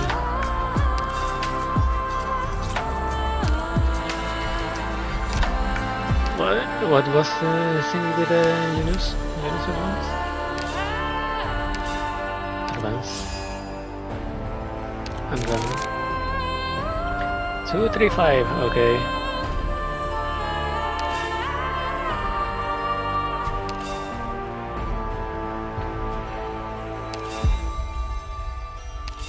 Okay, I can reach here. So advance, collect a combo, collect. Spin will be.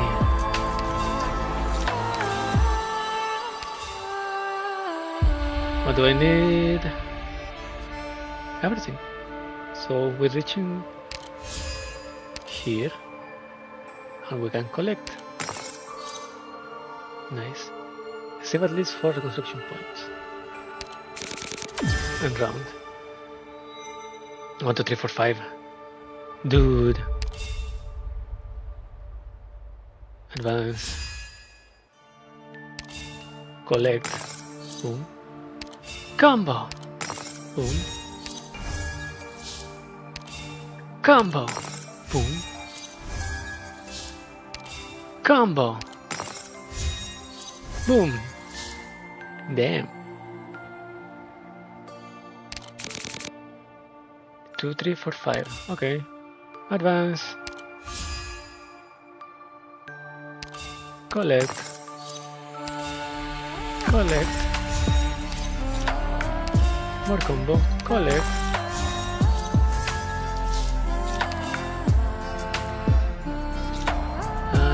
Collect. Nice. And round.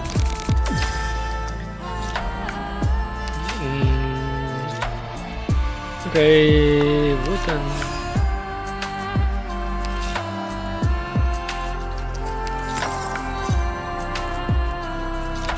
Combo. No, I think I need more. Those. Advance. Collect. Nice. And collect again. Yay. 19 out of 4. Outstanding outcome. That's nice.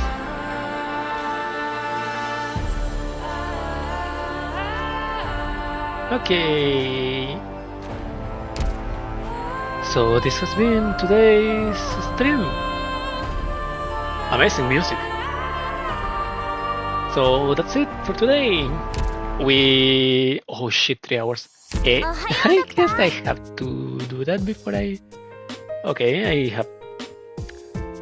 Oh, the skins, all of the skins. All of those skins are so pretty. Lappy with pants. I don't know if I can. Shall get that with pants, Lappy. Civilized Eterna, of course. Outfit for operators. このディープダイブの記録は私だけのもの。あなたからは遠いし、あの時よりも前のあなたであっても同じよ。これは200年前の物語で、テラに起きたテレジアの過去よ。だけど、仮にこの旅に友がいるとすれば。Epoch, Subbrand, Pass. Series selects Condolence. Attire worn by Civilized Eterna during her deep dive into the Teresa's data. Through the veil of time, she spots memories sealed by the dead. That's one of the best skins that I have ever seen in this game. It's like immortality. This is hot. This one is hot. It's hotter than her first skin. So, come to me. Clothes Holheiak wore while touring the ruins. Under a loose coat lies an excellently modern black dress, making clear that her purpose here is not to explore the past, but to sneer at its passing. Bina! I haven't used Bina Victoria in a little while. Yeah, how?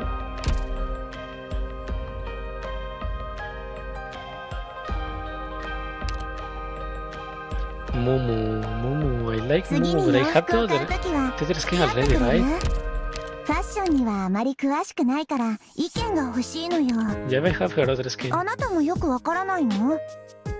それならお互いに相談できるからちょうどいいわ。あなたが他の格好をしているところも見れるしね。 Even beautiful, it's not that unique. I mean, it's golden and all, but the other outfit is more akin to her as an elf, right? And this is Vina Victoria riding a lion. Look at her go.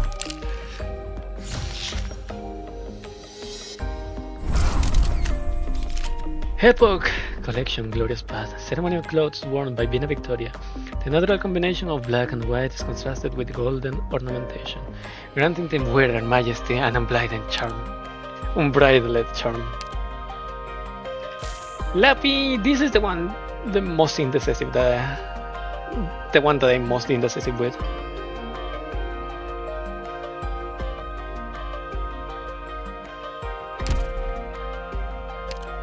And the boys, they are good, but Passenger I don't use him, Winner I don't use him, Executor I don't have him, and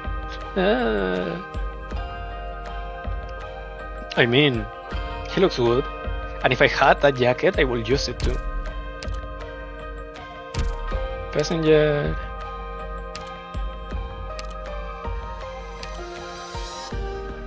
This is the Wog skin for Myrtle, so nah. This cat. This is Boy Toy skin. Boy Toy Lumen skin. Roberta looks extremely pretty there.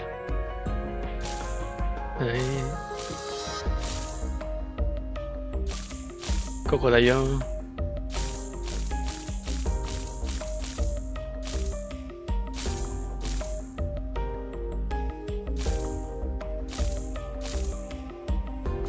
Cost. Oh no, I already have the winter skin, the Christmas skin. Gnosis.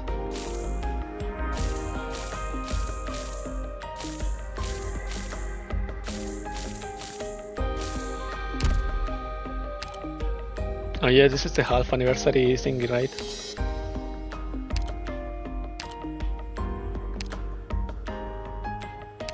So Ancient is probably going to be the anniversary is going to be close, and chapter 17.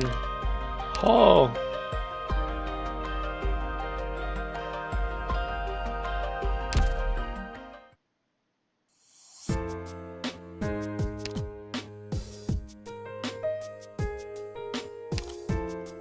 Assistants.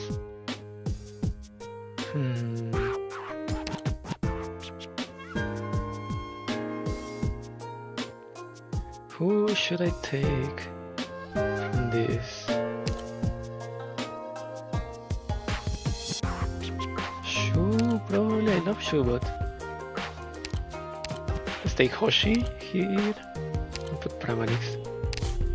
But Pramanix doesn't have a live today.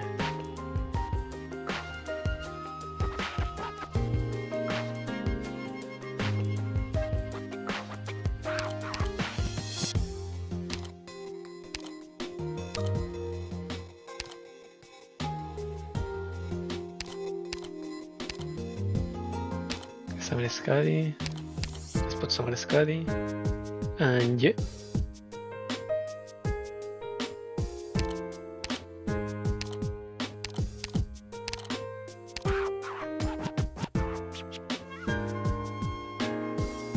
Degan Breacher.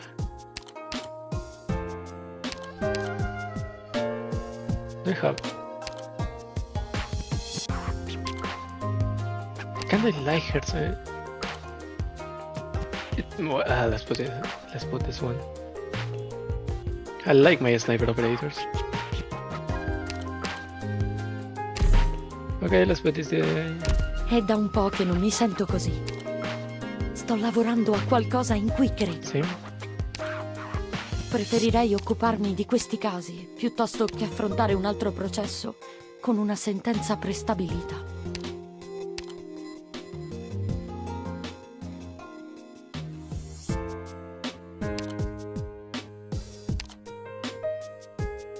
Position is fine. Name it UI.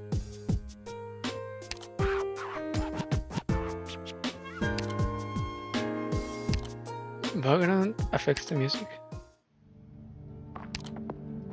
Yeah.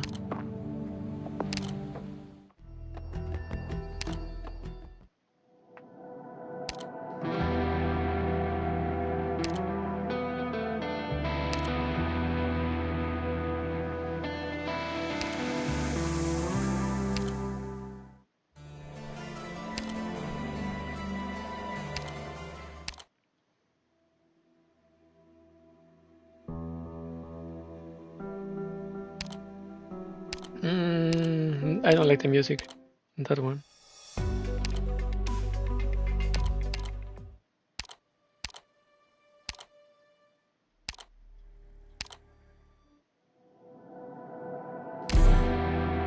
Let's forward with that. And that's it for today. Thank you for coming. Thank you for watching. I hope you had fun. I have been Negros Eterna, and I'll come back on Friday for Arknights Enfield. That's it. Yeah, that's it.